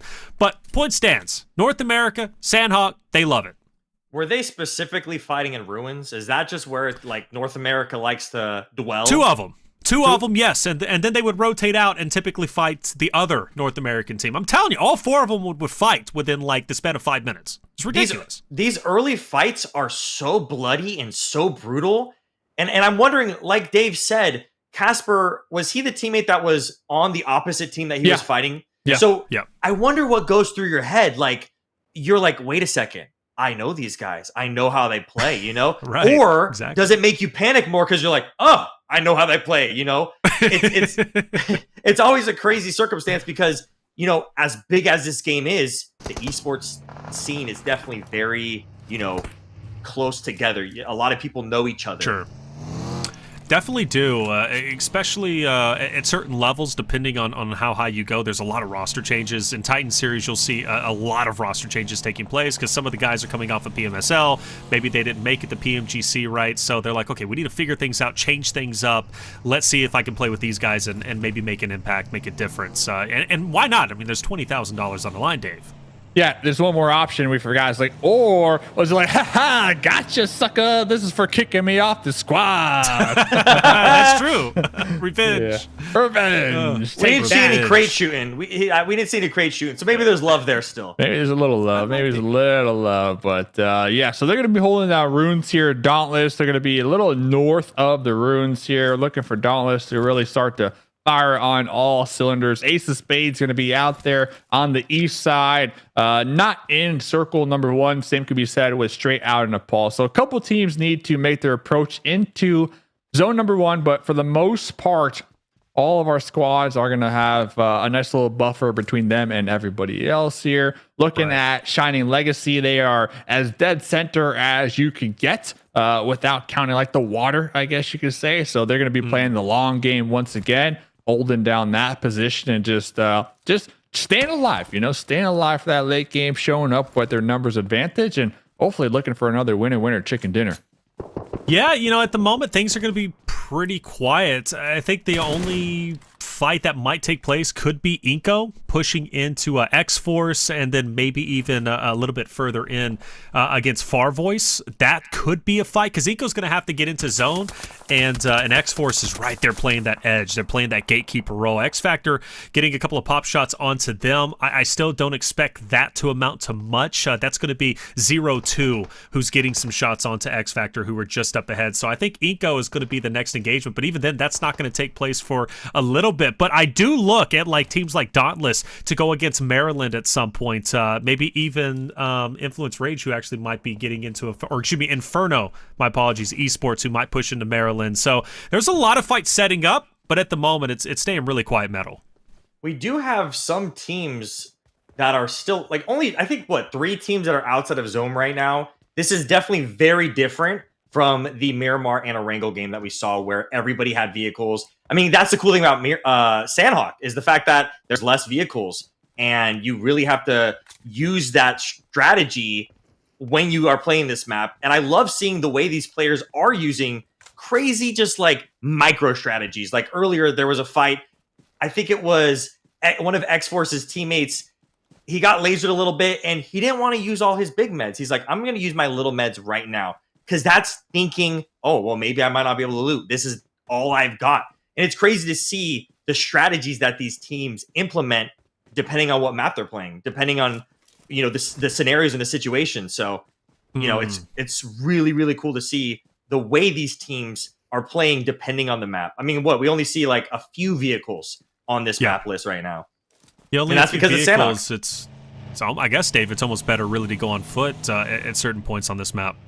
Yeah, without a doubt, because when you're in your vehicle, you never know who might be over that hill, right? And if they're on their foot and they're over the hill, they're already set up, they're going to have their guns looking right at your car, and they're just going to let it rip, right? So can't be shooting out the driver's seat. So it looks like Farvoice Gaming all piled up in their UAS. They're going to be pulling out here for the time being, doing a little bit of scout action, looking ahead at boot camp to see if it's free and clear. They are going to be right smack in between a couple members of Force Gaming, but FV, they're going to be grouped up. So in my opinion, they have the advantage just because the whole squad is able to support each other just in case they do get into a skirmish. And you guys were both talking about iNCO kind of behind all of these squads, all 2 of these teams that is up there in the north. So it's going to be a challenge for these squads looking to make their approach into this circle. That's a fact.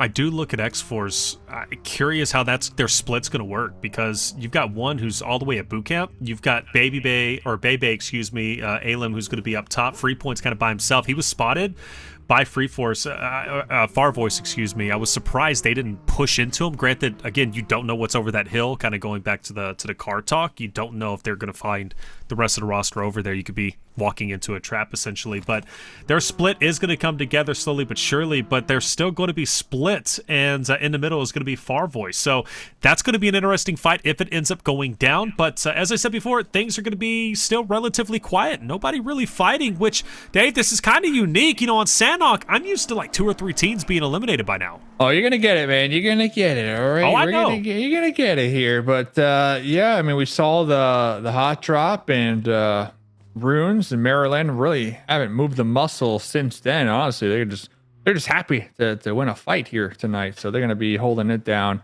We saw out there in the distance, what was that, 0-2? That's honestly a team that a lot of expectations just because they had 40 eliminations last night. I haven't seen much from them here today. I think they had a total of 6 in the last 2 games combined. But Star Z, homie, is pressing the envelope, getting his car stuck between a rock and a tree right there. And you know what? He's like, yeah, there's a team here, fellas. There's a squad here. You know, because Star was scouting, right? Right. The thing is, when you're scouting, you obviously don't want to get eliminated in the process. So there goes Star, one of the highlight players of SLR here tonight. Unfortunately, going to be eliminated. Well, the good news is he found somebody. He found he found a team, so he knows that there's a team there now. Scouting mission wasn't a failure per se, even if he did lose his life. It was a success. It was a success and a failure at the same time. So, SLR, Golden Eagles. Meanwhile, iNCO on your screen. So this is where iNCO, I think, does get into a fight, and it's going to be against XYQ, who's up ahead. And iNCO is tanking a lot of damage from zone, quite a bit. So this might be the final hill before Trick maybe decides to challenge from just up ahead. And for XYQ, they can collapse in easily onto iNCO Gaming. And you know, iNCO's a roster that's looking to catch up, Metal, right? Catch up to first place with 0-2. So this is a big moment for XYQ, even bigger moment for iNCO to stay alive. So many of those iNCO players are just tanking that blue right now. So they're going to really have to play strategically. They're the only team out. There we go. Strategies vanished. Grenades, that's what you use. That's it. Grenades ended up working out, and at least pays off for the time being. Still more work needing to be done, but XYQ iNCO strikes first. And iNCO's still 4 strong against zone. How stressful is this day for iNCO, right? They know they got XYQ in front of them. They're getting that constant tick. It's not a lot, but it's at least enough to be annoying. Yeah, that's what I mean, I'll answer that in a second, but I wanted to ask Metal, like, when he's in game playing from the blue, because you were talking about iNCO in the blue, like, does it add the pressure? Like, what's the mindset playing from the blue here, in your opinion, Metal? You got to play so careful because these players will land their shots. You're not playing against some random classic squad guy, you know, dad just got off his 9 to 5. He just wants to play some PUBG Mobile. You're playing against the best of the best. These dudes play PUBG Mobile every single day. And, you know, clearly a lot of those days they're playing these types of rooms. They're not playing the classics that I play. So I feel like Blue Zone is way more dangerous in this situation than it would ever be in any other classic mode. Yeah, we're calling him Papa Blue out here. Reflections. Papa Blue. Papa Blue indeed. Oh, TGames is also moving up. So now you got TGames, XYQ, and iNCO all in the same vicinity. And for iNCO, they finally break Papa Blue, but oh, thank goodness they don't have to fight against TG, because I'm thinking to myself, man, iNCO goes from you know, out of the fire into the frying pan, essentially. But they're going to have a little bit of time now to rest up and recover from that loss that they took against XYQ a little bit earlier, Dave. Yeah, TG really threading the needle right there. I mean, just driving right between iNCO and XYQ and able to get away without really losing anything in the process. Like you said, after getting involved moments ago. So they caught a good little break right there. They're going to have some hard cover to work with for the time being. And talking about teams not catching a break, the Golden Eagles, so they're going to get the pickup. We got Ace of Spades, we got INFERNO Esports. Golden Eagles right between them. Fortunate for them, they only lost one of their squad mates so far, but the next circle, I don't care about this fight. I'm going up there to boot camp. So the pressure is on these squads down in the South who now need to make the move. So we got two big fights essentially happening. We got the Golden Eagles, Inferno, Ace of Spades. That's what we're watching right now. And then remember, Maryland, they were in ruins for a long time. Dauntless were holding them out. So there's going to be two separate focal points to look at right now with the new circle shift.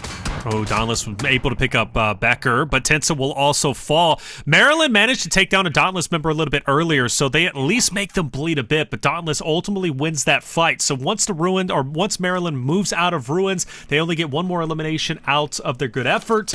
And so now Dauntless can continue to move up. The awkward thing about Sanhok, though, Meadow, is these the water points, right? And now with the zone as it currently is, you're going to have teams on both ends of the water. If I'm looking at Shining Legacy, if that zone continues to move forward towards bootcamp, which most likely it's going to, they've got to cross the water, cross the bridge. You've got teams looking to gatekeep them, such as Farvoice, right? You've also got teams pushing behind them, such as Dauntless, INF, right? So this is not an easy map to play, especially with the zone like we're looking at, Metal. This is definitely going to be a bloodbath for these players pushing into the zone. There's going to be so much going on because we still have so many teams. And there goes SLR eliminated, one of the teams we've been looking at all day. Now we're going to have to see what team can come out of this. This is kind of like, at this point, it feels a little bit RNG to me because we'll see where the zone shifts and a lot of teams are going to start getting eliminated right now. I think so. This is where things start to get bloody. I mentioned how quiet it was at the start. I questioned Dave. Look, man, I'm used to 2 or 3 teams being eliminated by this point. Well, now we've lost 4, and many more are about to be lost as well. Ace of Spades might be one. INF also losing one to themselves, or excuse me, to X Factor. And, of course, Farvoice, who's been at a stagnation for a while. They got into a bit of a fight against iNCO a little bit earlier. Now starting to wake up once again, getting some eliminations. That puts them up to at least what I think one elimination, but I'm sure more to come. 0-2 down to the last player. Golden Eagles also on the edge, looking to take down Shining Legacy, who's now on the back pedal, Dave. Yeah, Shining Legacy, they were holding down this position since circle number 1, but now it looks like they might have gave up their flank. Golden Eagles taking advantage of that. Golden Eagles were able to breach that compound, take out a couple of the members from Shining Legacy, leaving just a duo now. And to make matters worse, it's not in the play zone. But hey, look out there. We got the horse. Metalcore. We got the horse. There's look the at horse. Him. Look at him go. We got we need the horse cam. He started just walking. Horse cam. All right. We stepped to the side, Metal. Cars don't do that. Where's the horse going? I bet you that horse was put up against the buildings and just slowly made its way to go eat some grass or something. That's why I love the horses. They don't listen to you like a car. I have never seen anyone get so hyped up. Maybe the Queen, rest in peace. But like Metal, like he took a step to the side. Look at him go! Look at him move! Look at the horse! I need a replay of just that moment. That was great. I need a replay of the horse.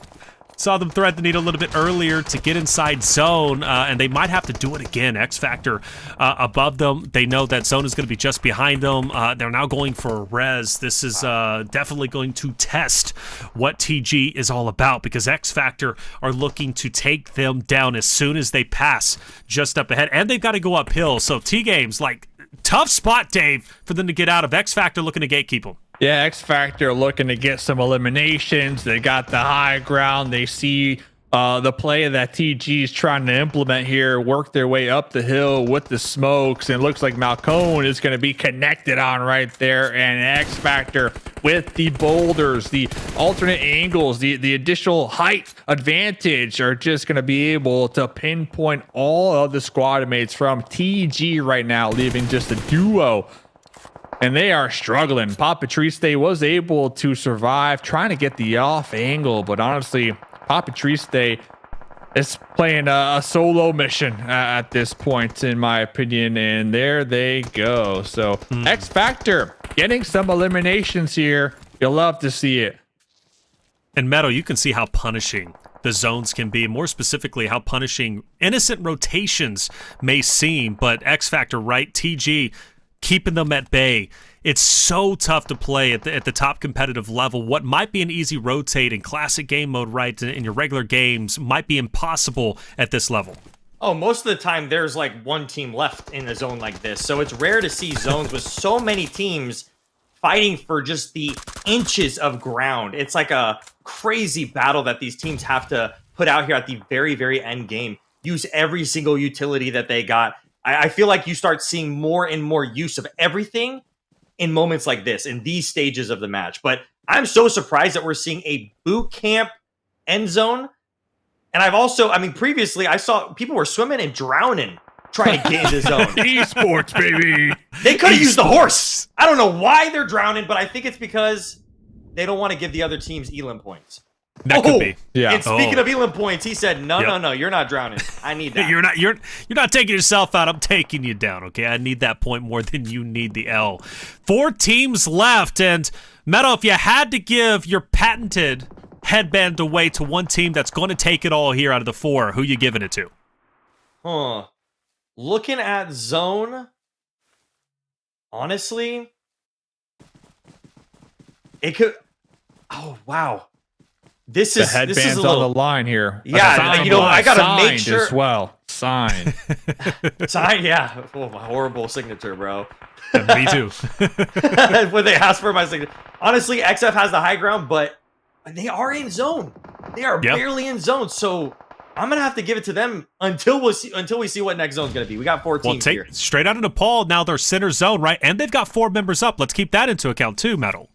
Yeah, and honestly, they were doing pretty good the last Miramar. They just weren't able to fully put out a show in the end game. So let's see what they could do end game here. Okay, so the headband, going to straight out of Nepal? You know what? Straight out of Nepal. Let's go. Let's go. Okay. Straight out of Nepal. It's on the line. Things just got serious. No longer 20K. We're playing for a signed headband. I don't care if the signature is subpar, whatever. Like, it's still signed, okay? I'm sure you can flip that on eBay with for a picture of him $1,000,000. signing it so you know it's authentic.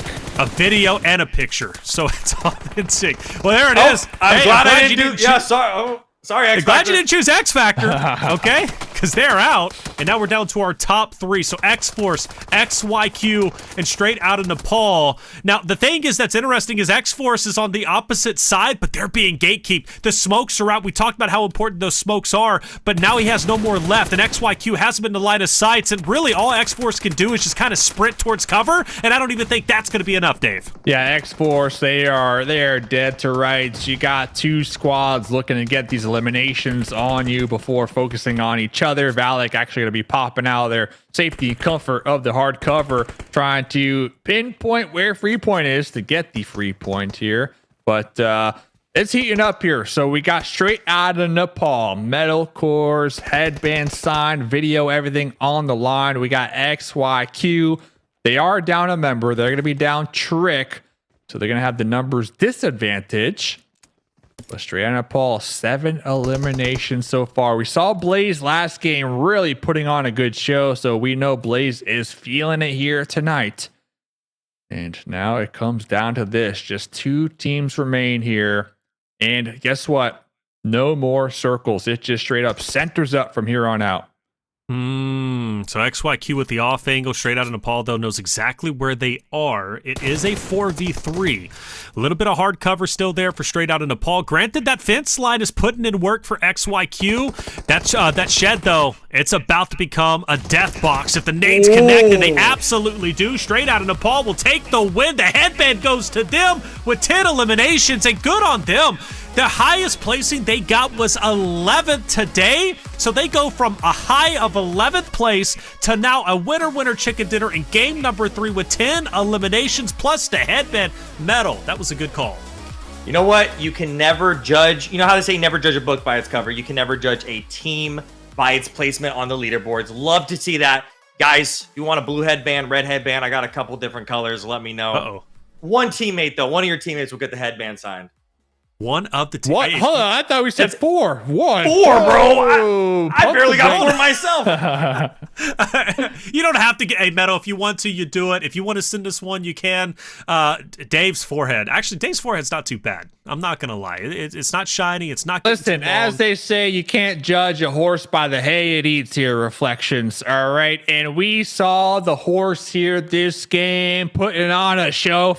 I'm not going to lie, Middlecore. I thought you were seeing things throughout the night. I'm like, a horse? Where's the horse? But I am happy that we saw the horse because that confirmed it for me. We got the screenshot. Horse is in game. And that horse was... It was doing some things here on Sanhok. You know what I'm saying? Horsing around. It was he lost it too. I love that. That was a great react. Look at it go, man. Look at it go. And meanwhile, it's just casually just grazing grass out there out in the open field. Good start, though, for Maryland, right? They get a bit of a victory taking down one of the... There it is to zoom in on the horse. Look at it go. It turns around. Golden Eagles, man, they were there. They got into some fights as well. They actually did a good job, I thought, in high-pressure situation. They only walk away with 3 eliminations, but they were in some really tough spots pretty much from zone, or I should say stage 4 onwards. But we get towards the ends, and you got to give a commendable respect towards Straight Outta Nepal. The way that they handled that final fight against XYQ, great utility, 20 points. That is a great number of points for them to take home. But the big one to pay attention to is, well, first off, iNCO Gaming. iNCO was trying to catch up to 0-2. They've been doing a wonderful job today. Granted, 0-2 only gets 4 total points. But iNCO, this is their worst placing yet.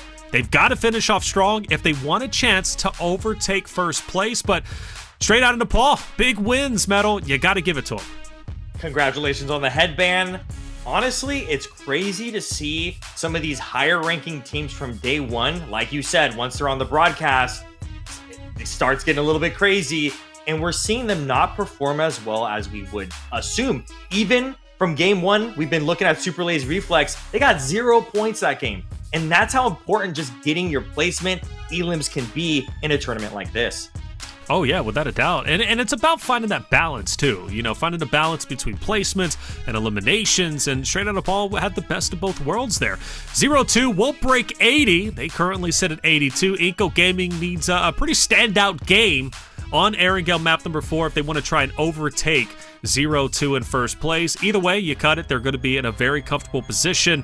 Ace of Spades just below them. They're Straight Out of Nepal. But one thing to take note of, Dave, we go to Maryland in 5th place, then SLR, and on down, right? From 42 to 37 points. That's all that separates 8th place from 5th. It's getting close. Yeah, SLR, what happens when Star gets eliminated early? They get 0 points, and that was my fear. You know, once when the highlight player gets eliminated early, how does the team react, right? So hopefully that's not going to be the case moving forward. Hopefully it's not, me seeing the tea leaves in the tea or whatever the saying goes. You know, I'm just making stuff up right now. Okay. But yeah, SLR, not a good game considering they came into today winner chicken dinner with 14 eliminations game 1. But I guess the same could be said with my squad, Dauntless. You know, I said Dauntless, they're going to be taking this one easy peasy lobby. Okay, I can admit they've been struggling here tonight. Doesn't mean they're not going to finish number 1 at the end of the season, but with one more game to go, Dauntless, I'm starting to sweat here. Dauntless is getting a little hot here. You know, please, let's get some points on the board so I at least look a little smart here tonight. Smart. Yo, smart there. Even when you're a horse with a mustache, you are the smartest man in the room. Smartest man in the room. And none of us are in the same room. So yeah, I'm the only man in this room. Makes perfect sense. All right. Appreciate Yo, that's actually hilarious, bro. Appreciate All that. right. Well, there it is. 3 games down. So I'm not smart. Hold up. I'm just joking. You're a smart guy, man. You are the smartest in your room. Like you said, you're the only one there. That's 3 games down, 1 more to go. We're hopping back into Erangel, and for Super Lazy Reflex, their chance to reclaim glory, to finish off strong is here. Can they go back-to-back Erangels? Well, maybe. They got 14 eliminations and the winner chicken dinner in game number 1 Erangel. Can they replicate it in game number 4? We'll find out all that and more when we come back from the break.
Welcome back, everyone, to the Titan Series 6. Titan Series Season 6 Premier Division Week 1. I don't often mess up my intros, but when I do, it kind of sucks. I'm Taylor Reflections Noble, joined by Mustache Dave and Metalcore. We're about to hop into map number 4. Maybe it was the Oreos I just ate that like totally messed me up. They were good though, but it's Sugar Rush, without a doubt, dude. They're vegan. They're great. They're golden. Okay, look. Map number 4. Let's get into it, Meta. What are we expecting? What are you expecting? What do you want to see on the final map of the day? What we saw in Erangel, I want to see that, but just in a whole different area. That is just a weird zone again, just not in the same area. That's what I want to see. I want to see something weird. I want us to get, not island weird, not island freaky, but I want it to be another weird zone where this is like, oh, this is why I like watching PUBG Mobile, because it's always different every single game you jump in. I've only seen it once. And Dave, I don't know if you were cast. I don't think you were casting with me. Maybe you were, or it was Hot Jukes, but we had a end zone on bridge. It was left bridge going from military. That was a weird zone. It only happened once, but I hope we get it again. I think that would help Metalcore out with the weirdness he wants. Yes. Something is going on with our PUBG Mobile creators. They are getting weird, man. It's that time. I mean, have you seen Dab Play's last YouTube video? It's getting weird out here. So I don't know what's going on. I think ever since look at it, Reflections. Don't look at it. Don't look up Dab Plays his video. He's not. If you tell me not to look at it, I'm going to look at it. What are you talking about? By the way, Metal, you've been killing it, man. Your channel has been killing it. So if anybody who's not familiar with you, definitely go check out Big Homie's channel. But yeah, shout out to all the PUBG Mobile creators, and I think it's a really cool addition to have them tag along this season with those Reflections. It's been a lot of fun here tonight so far. Yeah, without a doubt, man. I love that. Like again, I said at the beginning of the show, I'll say it right now again. It's like I love the cross between esports and content creation, and I really do think there's a middle ground. There's a common ground between the two, and they both support each other in very different ways. I think the content creators, they bring in the casual community, and the casual community says, well, I'm playing this game all the time. I'm loving it. But is there a way I can maybe compete, right? So then they transition into esports, and I think vice versa. Those who come in straight competitive into esports, they also like the casual, content creators. For example, Metalcore, right? And I think that's brilliant. I think that's great. And it's a beautiful way to just keep everybody involved. Because Metal, let's face it, right? Esports, it's very niche, it's very specific, but then content creation is very large, it's very broad. You can kind of cover everything, and I think both of them together, it just creates a beautiful thing for gaming. I really think that if you do involve yourself in the esports community, it's very tight-knit, it's very cool, but you will really, really improve your gameplay to the next level. Because my wife, I met her kind of through the PUBG Mobile community, and she was in the esports side of the community. I was in the content creation side. We kind of knew about each other, but we never talked. When I started playing with her, when I started watching her, play like these scrims or these tournaments, I'm like, this is just so different.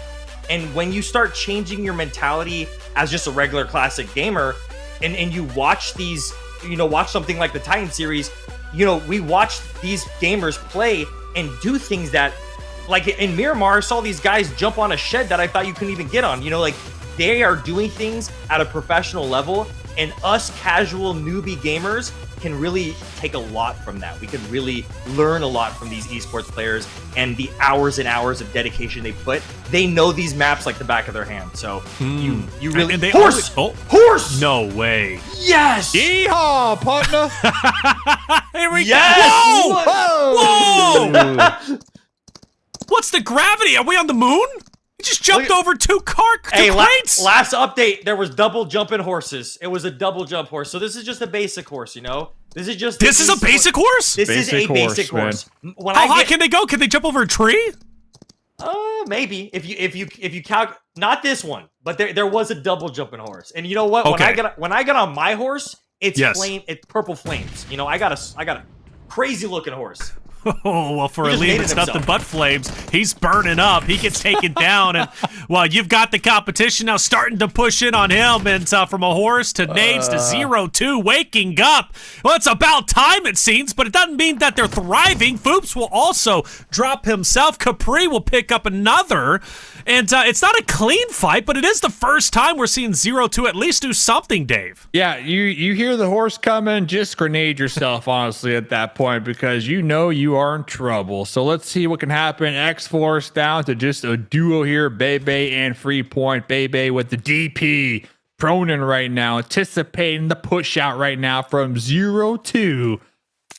There was ever a gun to get the duo wipe here early game is definitely the DP, but they're going to be swapping that bad boy out as I'm gassing up that weapon. No problem. We're going to be crawling up just a little bit closer here. Going to be popping he's got up. the honey badger. So He's got the honey badger. I like the DP, but he's got the honey badger, and they aren't aware because Bebe has got some tall grass to work with. Oh, there we go. There's nice. And there's Crow. Now you can focus on Capri just up ahead. X-Force looking to finish off this fight. Take down the top dogs. Put them in last place. And it's looking like it very well could be possible. Ooh, nice. Oh, no, not a nice enough thing. What a read that was. Metal, that was a great read. That was an amazing pre-fire. I mean, both of them were trying to make a play there. One with the shotgun and one with that pre-fire. And that was beautiful. Now we got NRG rolling up to X-Force, baby. Pull up. We got the M249 over there. Yeah, baby. Listen, you had a nice little elimination, but that's going to be okay. You got the shotgun. You got the second story.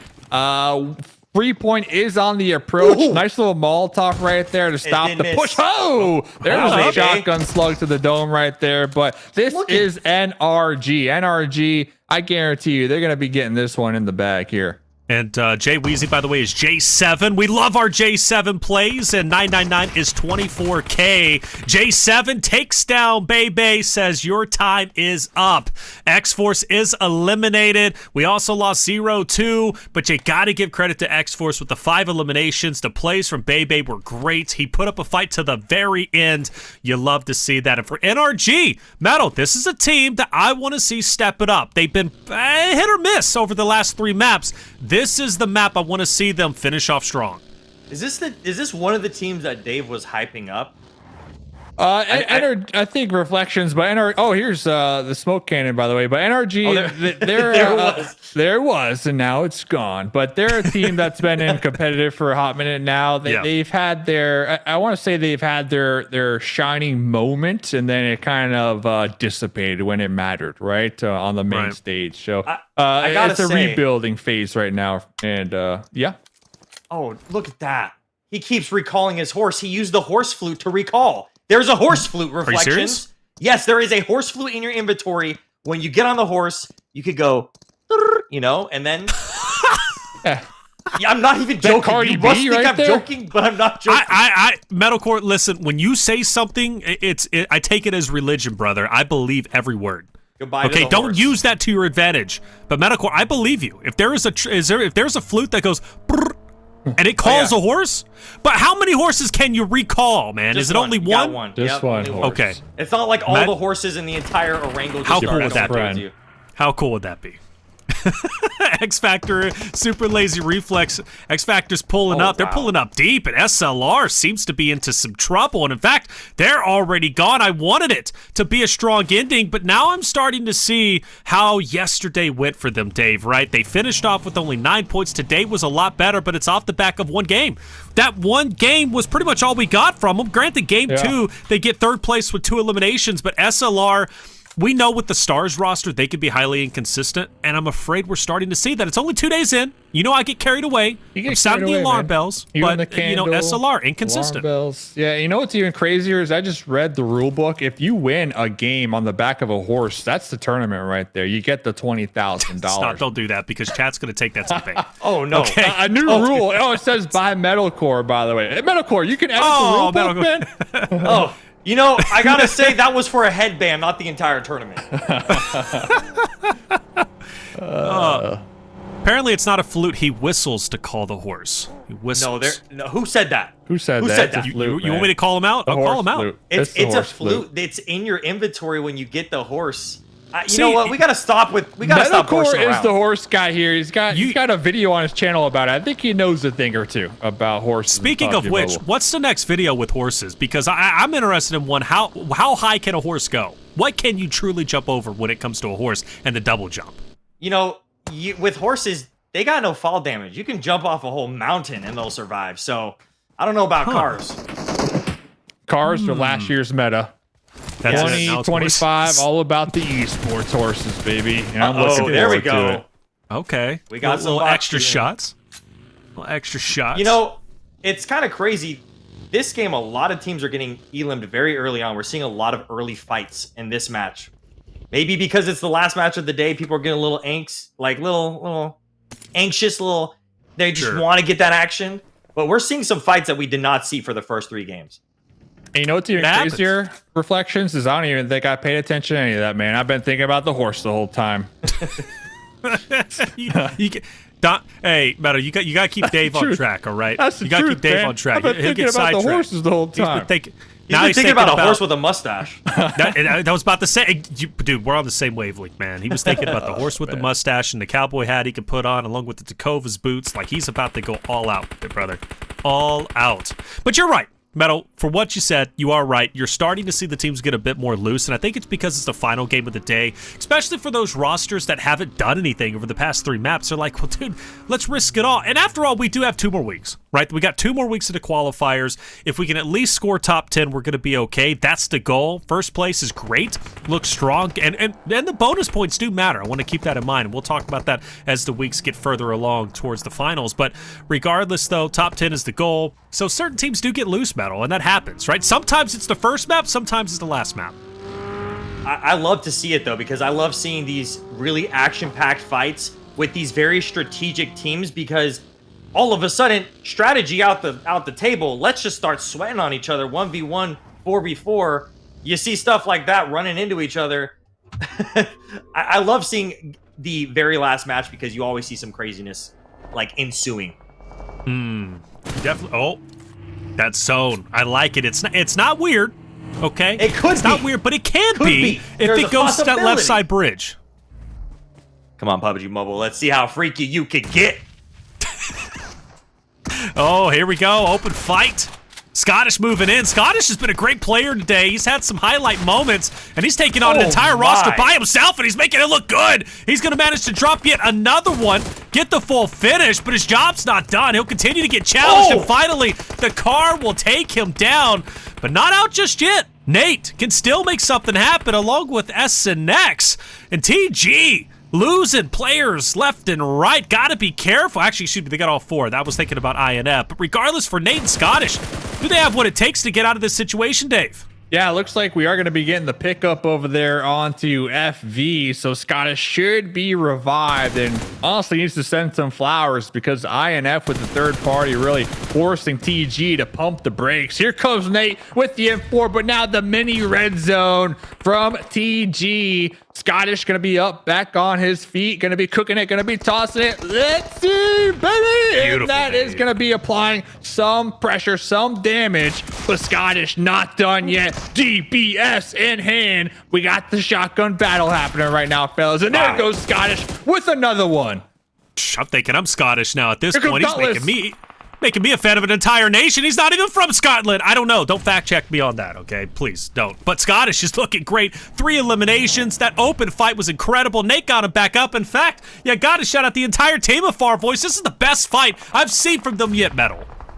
You know what? I swear I've played Classics with Nate before, and it's insane seeing the way he plays. You know, these players, when they play Classics, that's like a typical just whatever. But when they start playing, like, you could see the real strategy, the real gameplay, you know, when they get into these custom rooms, when they get into these esports matches with these esports rules, it gets crazy. It's getting crazy now.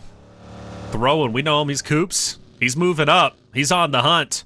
And Farvoice trying to get away, at least at the meantime, man. They're just hanging up. By the way, Scottish is from France. Scottish is from France. But his name is Scottish. I don't know the lore. I want to know the lore. I really do now. Why do you name yourself Scottish if you're from France? That is things. A Braveheart fan? I don't know. Is that Scotland? I don't. Maybe I'm wrong. It's been a while since I watched Braveheart. TG in a little bit of trouble, and it's going to be Coops dropping 1. And I think he's just going to pause there for a little bit. Actually, we're about to cruise up. I'm liking what this looks like, man. We're going in deep. Dauntless is on the hunt, Dave. Yes, sir. Another fact, Toyota actually drives a Ford. But getting back into this here, Dauntless, Klaus going to be connected on right there, trying to make the wrap around TG. We got a squad mate in the garage. Doesn't even matter. There goes Coops right there to seal the deal. but they did lose one of their squad mates in the process. Next circle did pop, by the way, and that's why we're seeing all the chaos right now, because when that circle popped, we only had about 2 squads in it. NRG out there in the fields all by themselves, but here comes Farvoice Gaming looking to flush out straight out of Nepal. Straight out of Nepal off a victory. They're looking to go back-to-back, but they've got some heavy hitters in front of them. Granted, they're looking pretty good at the moment. XYQ is out. That was X Factor, who was able to get the best of them. There's Blaze in a car. He's scouting out. Scottish is separated by himself. Question is, does Blaze want to challenge that? I don't think so. With the way Scottish has been playing Metal, I'd kind of keep my distance. This is definitely a zone that's going to be really hard for people to play with. There is so much action going on, so much third parties, because there's still a lot of players left. I think we're going to start seeing teams, maybe not Scottish though, and honestly, I wonder what his accent is. with Scottish from France, but his name is Scottish. Would love to get him on the mic here. Hear what he sounds like. I definitely would. I definitely would. He's got a good record, by the way, like a lot of first place.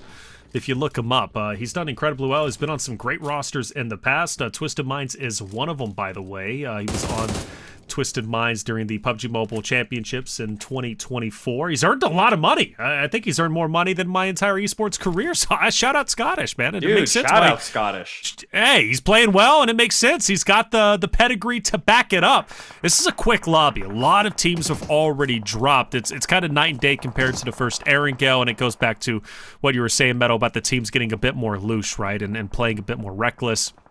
They're feeling themselves. They're feeling great. As we do look at the overall map, I love where NRG is at. They got Mixie in the beginning. They got some eliminations up to 3. I'm happy with that. Now they've got the dead zone of map, which means to me they can set up very nicely for the end zone and go for placements at this point, Metal.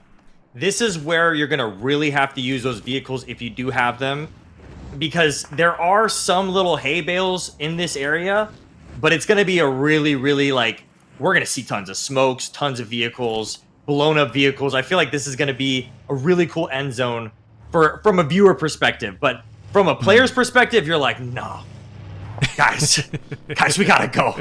We got to find a spot. We just got to smoke it out. Smoke it out.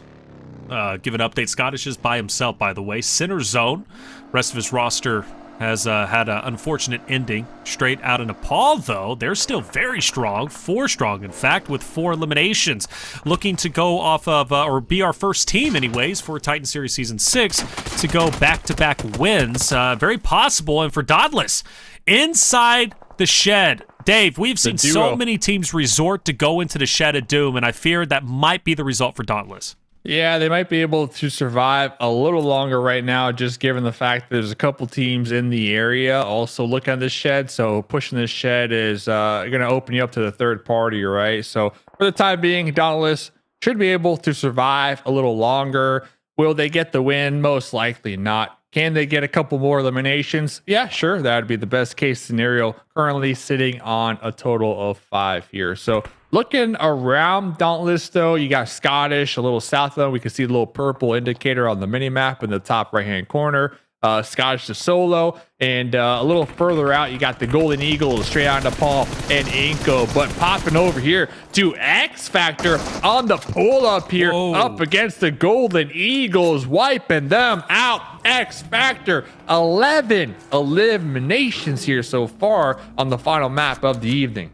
That's crazy because there's still 8 teams remaining. X Factor can drop at least an elimination record so far in Season 6, which at the moment is 14, set by SLR on Erangel, map number 1. X Factor well on their way to doing so. They're only 3. I have no reason to doubt why they won't be able to achieve that now at number 12. That is an impressive game. You know, Metal, when you think about regular games versus esports, what would be a good comparison eliminations for a team, right? What would you say a good amount of eliminations is for a casual game versus an esports game? I feel like in a casual game, you got respawns, respawn cards, bosses, flaming horses, double jumping horses. You got grappling hooks. So it's like bare minimum, you want to get 10 elims on a good game in classics, but 10 elims in an esports tournament, that's amazing. And it's a really big very huge difference because one player getting 10 elims in classics, oh, you did okay. But a whole team getting 10 elims in a tournament like this, that's amazing. Incredible, isn't it? It's hard. It's so, and you've seen how hard it is from the punishing rotations to the masterful use of utilities and just the ability to beam players off of a horse, off of a vehicle. Right? It's so hard at this level. It really is. But for X Factor, making it look easy. They're a talented roster and one that could very well make a bit of an impact here when it comes to Titan Series. And I mean, after all, they already are. iNCO is a team I want to see do well here, and I want to see them start heating up here, Dave. And the reason why is there's still a very small chance that they can overtake first place over 0-2, but they're going to have to pick up, honestly, probably 2/3 of the eliminations still left on the map. Love this little panda US skin too, by the way, from iNCO. So iNCO, going back to what you're saying, they got 4 up. They had the previous circle. They had some hard cover, but now the circle did shift out there to the east side. So they're going to be working with the fields. And right beneath them is going to be NRG, who's been in this area for a hot minute now. So we might see those two teams kind of clash at it back and forth. It does look like Shining Legacy were looking to possibly rotate around this area in the previous zone, but now with the new circle kind of going to be doubling back around. But X Factor in the north still just popping off. They are not done yet. Oh, avoiding the runover right there. That's the squad mate, and that's going to be straight out of Nepal. So X Factor looking to take the fight up against straight out of Nepal right now.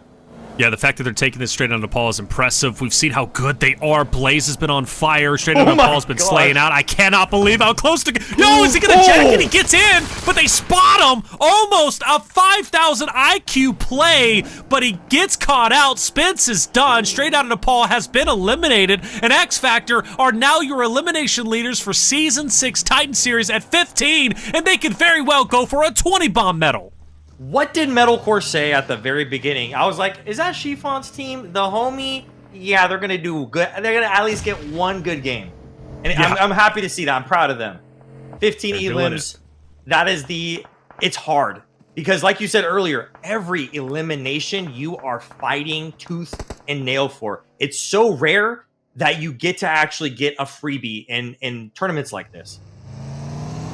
All right, now things start to get weird and out in the field, out in the open. And, well, for 24K, he's going to be opposite of 7. And we are going to see at least one drop off from X Factor. Or should we know, X Factor manages to drop yet another one. 20 is easily going to happen as far as I'm concerned. And for iNCO, looking to stay alive as long as possible and clear that gap between themselves and 0-2 is currently in first place. But this open field's going to do no favors for really anybody. But I do want to make a bit of a caveat, Dave. Scottish is still alive, by the way, and could very well place top 3. Okay, top 3. We'll see. He's going to be in the hardcover for the time being, right next to Dauntless. So hopefully Dauntless can get the one up on him and get that extra elimination. But yeah, Scottish has been popping off in this game. But NRG driving through the smokes with the drive-by 9999999 with a nice little elimination right there. Be proactive, making sure to take out that squad, iNCO, before moving forward into the circle, because listen, you called it. Scottish, the zone magnet right now. Still going to be big chilling right there. Yeah, Dauntless might challenge him, but for the meantime, Scottish is chilling. He hasn't been challenged. He's alive. He's okay with that. He's alive, and that's all that matters. X Factor continuing to place the pressure on anybody that they see. You've got Ace of Spades still on the outside looking in. They look to work their way in whenever they possibly can. X Factor, though, is going to be the thorn in their side, and they're looking to take them down anywhere they can. In fact, I think Ace of Spades might be dead in the water even where they're currently at because of X Factor's positioning. You got to be careful because X Factor could get too big of an ego and be like, oh, this is our game. We're in it. But they have been pushing. But the train wheels can start stopping the moment one bad thing goes on for them. So if one of them, like this, if one of them has the possibility of getting elimed away from their team, this could be the downfall for them. We'll have to see how they clutch it up against Ace here. That's it. They've got to go into recovery mode. They dropped one player. Is it worth it going for the res, or is it worth it just full sending? But Ace of Spades, knowing what that drop, they've now covered some ground and cleared some distance, and they also are playing around with their cars going onto the flank. So things are starting to get a bit chaotic, and X Factor has to read this properly if they can. And Versa's going to be the linchpin as far as I'm concerned. Yeah, he takes a little bit of damage, but he's keeping X Factor on their toes. They don't necessarily feel so comfortable because Versa is there to run you over. The nade's close. Versa has to avoid, and he does so, Dave. Let's see. Still going to be alive over here. X Factor on the hilltop, 16 eliminations. So they were able to pick up their squad mate who was knocked down, but not knocked out here. X Factor, this has been the most eliminations I believe any squad has accomplished here tonight. Versa right. behind the tree in the smoke, spotted, tagged a bad kiddo, getting third partied, hitting the dirt right now. Hyman, though, has his number, trying to take him out. Kiddo, 50% HP. Hyman almost connecting the final shot onto Kiddo, the last one alive right now for Ace of Spades. But holy cow, X Factor, almost 20 eliminations here. Ooh. Yeah, and once Kiddo falls, that is going to be 20, and Kiddo is gone, making it 24. X Factor, a massive game. 14 was the high of the day from Map 1 and Erangel with 14 eliminations from SLR. They have managed to surpass that by 6, and they very well could get 23, maybe even 25. Dauntless, NRG, FVSL still alive. Big games from them, mind you, 7, 6, and 6. I'm happy with that, given their performance in the past. But X Factor, the Shining Stars, the Grim Reapers, and Dauntless losing a player, unfortunately. Or, excuse me, that player will get picked back up. I apologize. But at this point, teams are starting to dwindle away. You mentioned that ego medal. Well, the ego for X Factor is still there. And honestly, I don't think anybody can taper it off. Sometimes the ego is a good thing. And they did lose a teammate, but they still are the strongest team out of all the teams right now. Scottish getting eliminated. Super sad to see. NRG taking his place. We're going to have to see. I think X Factor is going to still have the high ground, so this looks like this game's going to be in their favor. This could be a massive, massive game where we're going to see them push heavily up on the leaderboards. To top it all off, for the viewers at home, in day 1, because this is day 2, day 1 had the top elims was 14. So in the whole tournament so far, this is day 2 of the tournament, this is the most elims a team has gotten. By far. By 6 eliminations, which is massive. Massive, to say the least. And now they can finish off with 25, depending. Shining Legacy off at a distance. He's by himself. NRG Dauntless, opposite of each other. Things have slowed down to a crawl at the moment. X Factor doesn't want to give up their high point. And why should they? 24K, though, a very interesting spot on the roof. I think he could make a bit of an impact play. Oh. And J7 with a great shot onto SL. So Shining Legacy's now out. We're down to our top 3, Dave. Yep, NRG, 8 eliminations, Dauntless 7, and X Factor with 20. X Factor with 3,300 total damage done. Dauntless in their death shack right now. Toss out some smokes, but X Factor, they got all the angles, they got the position, and they are waiting for Dauntless to pull out, and there's some more eliminations in the pocket here. NRG across the way. The duo, their position also going to be compromised. We're only in stage 7, so we have some time to still work with here in the final game of the evening, but this is without a doubt looking like an X Factor win with their numbers advantage and the high ground, but we'll have to see. Can they close this night out here on a high note? I will say I do like where NRG is currently at, too.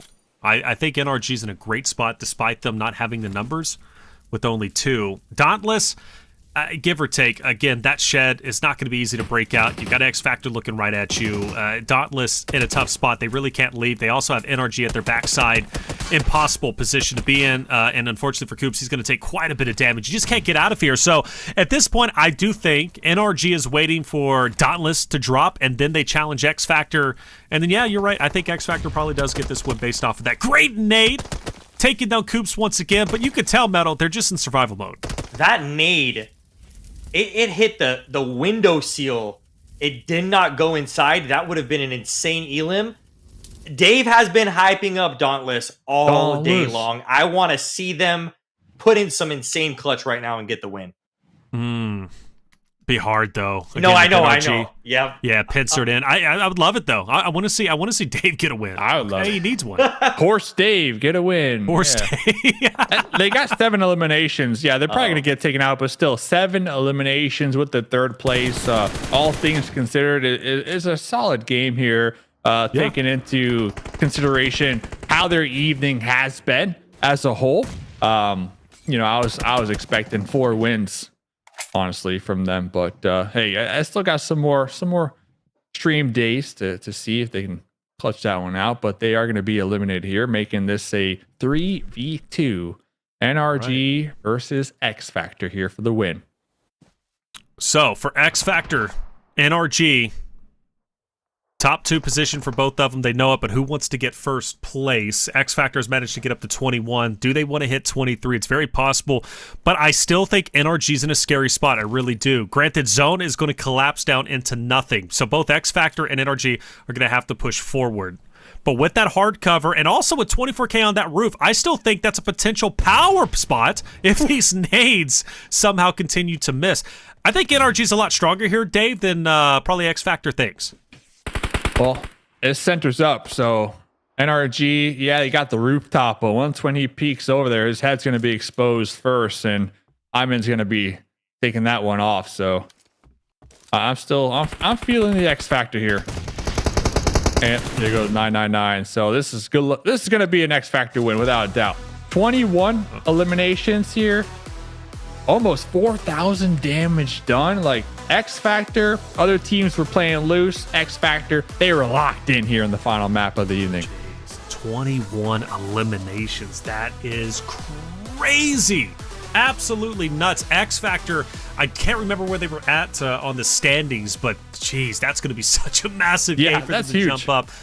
Huge game, Metal. And Metal, you were here for it, right? 21 eliminations in a game, in a lobby such as this, right, where the best of the best are competing against each other. It's just crazy. I feel like sometimes you just get that team synergy going, and you just have that really, really good match. And it's PUBG Mobile. I swear, some of these events that I've been part of, they do bring esports players in, and they could lose too, because again, it's not just about how good you are at the game. It's about the zone placement, the movement, what loot you get. Those things are still RNG based, and the teams have to adjust, and it's how you're going to be the best adjusted team to get that W. And the fact that they got 21 elims, fighting tooth and nail, that is a big chunk of the lobby. Without a doubt, and I'm calling it here. X Factor was the best team of the day. Oh, that horse jumping over was crazy. And the fact that's not even like the highest you can go is just, it blows me away. But X Factor was the most consistent team of the day. Despite us not shouting them out, we were, talking about SLR a lot, Ace of Spades, at times Dauntless, right? So we go back to map 1, X Factor, 5th place, 2 eliminations. Map number 2, 2nd place, 5 eliminations. Map number 3, 4th place, 7 eliminations. And then they finish off 1st place, 21 eliminations. They were by far, between Dave, the best team of the day, and which is shocking because yesterday off stream, off broadcast, they were way down the leaderboard with only 10 points. Hey, like you said, when the lights are on, man, when the lights are on, we show up, and X Factor just having one heck of a game here to end the night. And it wasn't just one player. The whole squad was putting in work and doing an equal amount of damage. Coach 77 had a little more eliminations with 8 in total. But regardless, like the whole team really working together as a unit. We saw they had one of their squad mates knocked. They immediately prioritized picking them back up, keeping the numbers up. Right here, they're looking for the guy. They already knew where he was. We know that trick by now. Yeah, we knew that trick by now. I mean, but all in all, like X Factor, they were just playing like a well-oiled machine here in this final match of the evening. It's just impressive how they were pushing fights, and you said it right. They were pushing confidently. They were playing very well. X Factor knew today they were the best team, Metal, without question, and they utilized that and they took advantage of it. For them to finish off this strong is just incredible, and it comes to show you anything can happen. 31 points, Metal. What a massive amount of points, and I cannot wait to see what these points will do for the main leaderboard. But we also have NRG Galaxy with 15 points, Dauntless with 12 points. Dave hyping up Dauntless. They finally made it into the top 3. They do. Finally. They do get there with 12, Dave. They get it. Dauntless showing up in the final game of the evening. Maybe not getting the win, but getting some points on the board. So that way they're still going to be listen, regardless of how they play, they're going to be a talking point the whole season. I mean, the whole team is just stacked with legends. So definitely keep your eye on them. But really, what I'm looking at here, guys, 0-2. Where was 0-2 today? They had 40 eliminations yesterday. Number one coming into today. Yes, it's only one day. Yes, it's only 4 games. I get it. You know, we're not working with a lot to really run with right now. But when you get 40 eliminations yesterday, you come in today not doing much. You're kind of scratching your head, you know, from an outside perspective, because we were looking at them. We were anticipating, oh, this team's going to be the team to watch. What happened today? You know, that's what I want to know. That's my question here.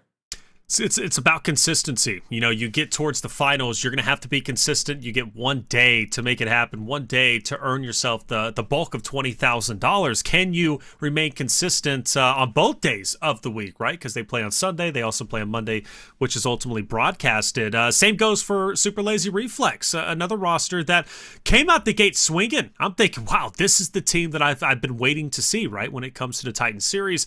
And then they fizzle out. And it's like, well, where'd they go? You know, they got a good placing, I think, in the map number 2 on Miramar with 2 eliminations, but that's a far cry from the 14 elims winner chicken dinner they got just a map before in Erangel. And then the last 2 games, let's not even talk about it. It was just bad. But X Factor comes to show you that they're here to play. They are looking great. You know, Metal, you mentioned Chiffon, right? Obviously helping them achieve some victories.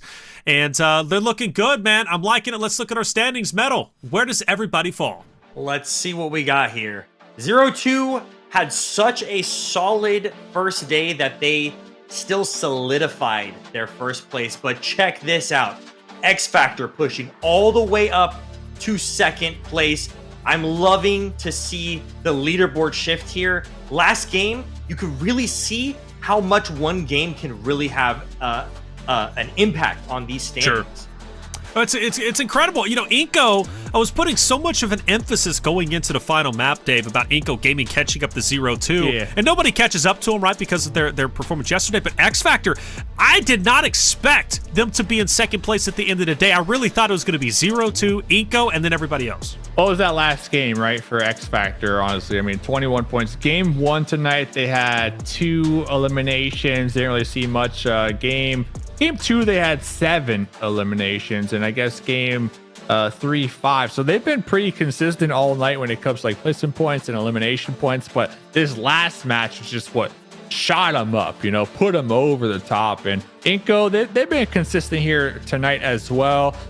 Between the two teams, it's a toss-up for which one's going to be at the top come the end of the season. But regardless, both teams have shown such an improvement with the new additions to the roster and from last season, you know, the last seasons that we did see them in competitive. So both squads, tremendous job done so far.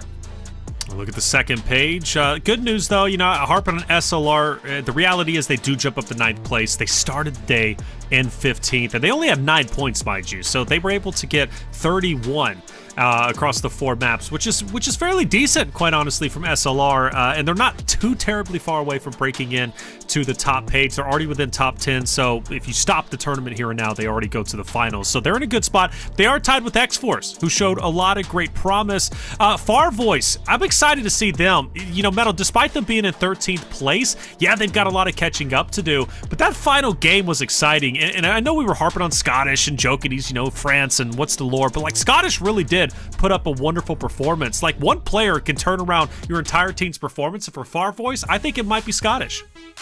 You know, it's always important to have each key role in these esports games. It's not like you could solo squad when you're playing classics and stuff. Scottish, when he turned into a solo, he said, hey, maybe if I could pick off some elims or survive, that will help my team. And like I said earlier, each of these full games are so important to rack as much points as you could possibly rack up in each of these games.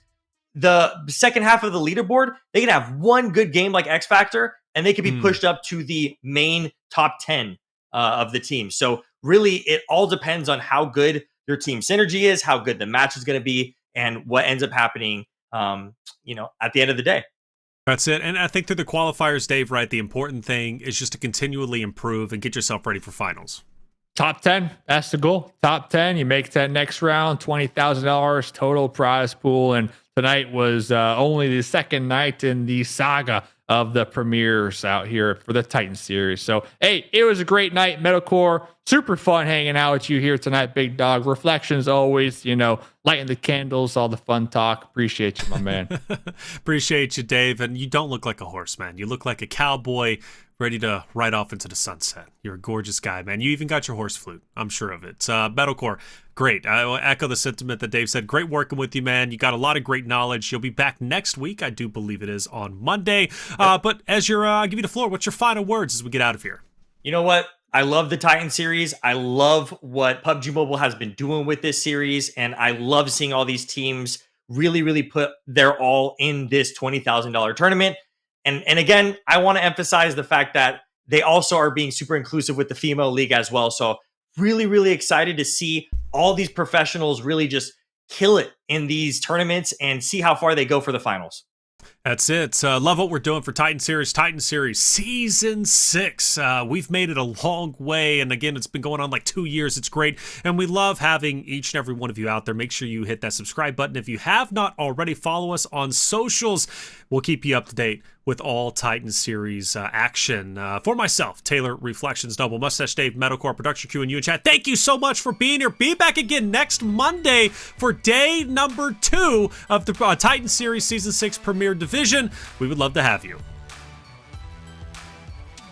That's one down. I think what will remains from Inferno. Smoke's out, but it's going to dissipate. Look, he's got 2 to the left, or 2 to the right, 1 to the left, and there it is, a GG. A winner, chicken dinner. Soup. Shining Legacy, I like that they're patient here. Trigger discipline. They're not getting antsy. They're not pushing into X Factor. There's no reason to really get overly aggressive here. Now they're just trying to bait it out. Now, hold up. Why did I just make that speech? And Dave, all of a sudden, they get a little bit antsy. M4 going for the spray down, swapping to the DBS, but here comes that monster truck, baby, to roll them down. SL, Shining Legacy. Jay Weezy able to pick up Baby Tang. Jay Weezy gets the full finish. He's down to a sliver of health, and Maryland's full sending through the choke point. Jay Weezy still challenging. He looks like he needs to actually goes from behind. It nearly works, but it doesn't end up paying off. It's not in the play zone, but hey, look out there. We got the horse. Metalcore. We got the horse. There's look the at horse. Him. Look at him go. Is a 4v3. A little bit of hard cover still there for Straight Out of Nepal. Granted, that fence line is putting in work for XYQ. That shed, though, it's about to become a death box. If the nades connect, and they absolutely do, Straight Out of Nepal will take them. Really? And they horse! Horse! No way. Yes! Yeehaw, partner!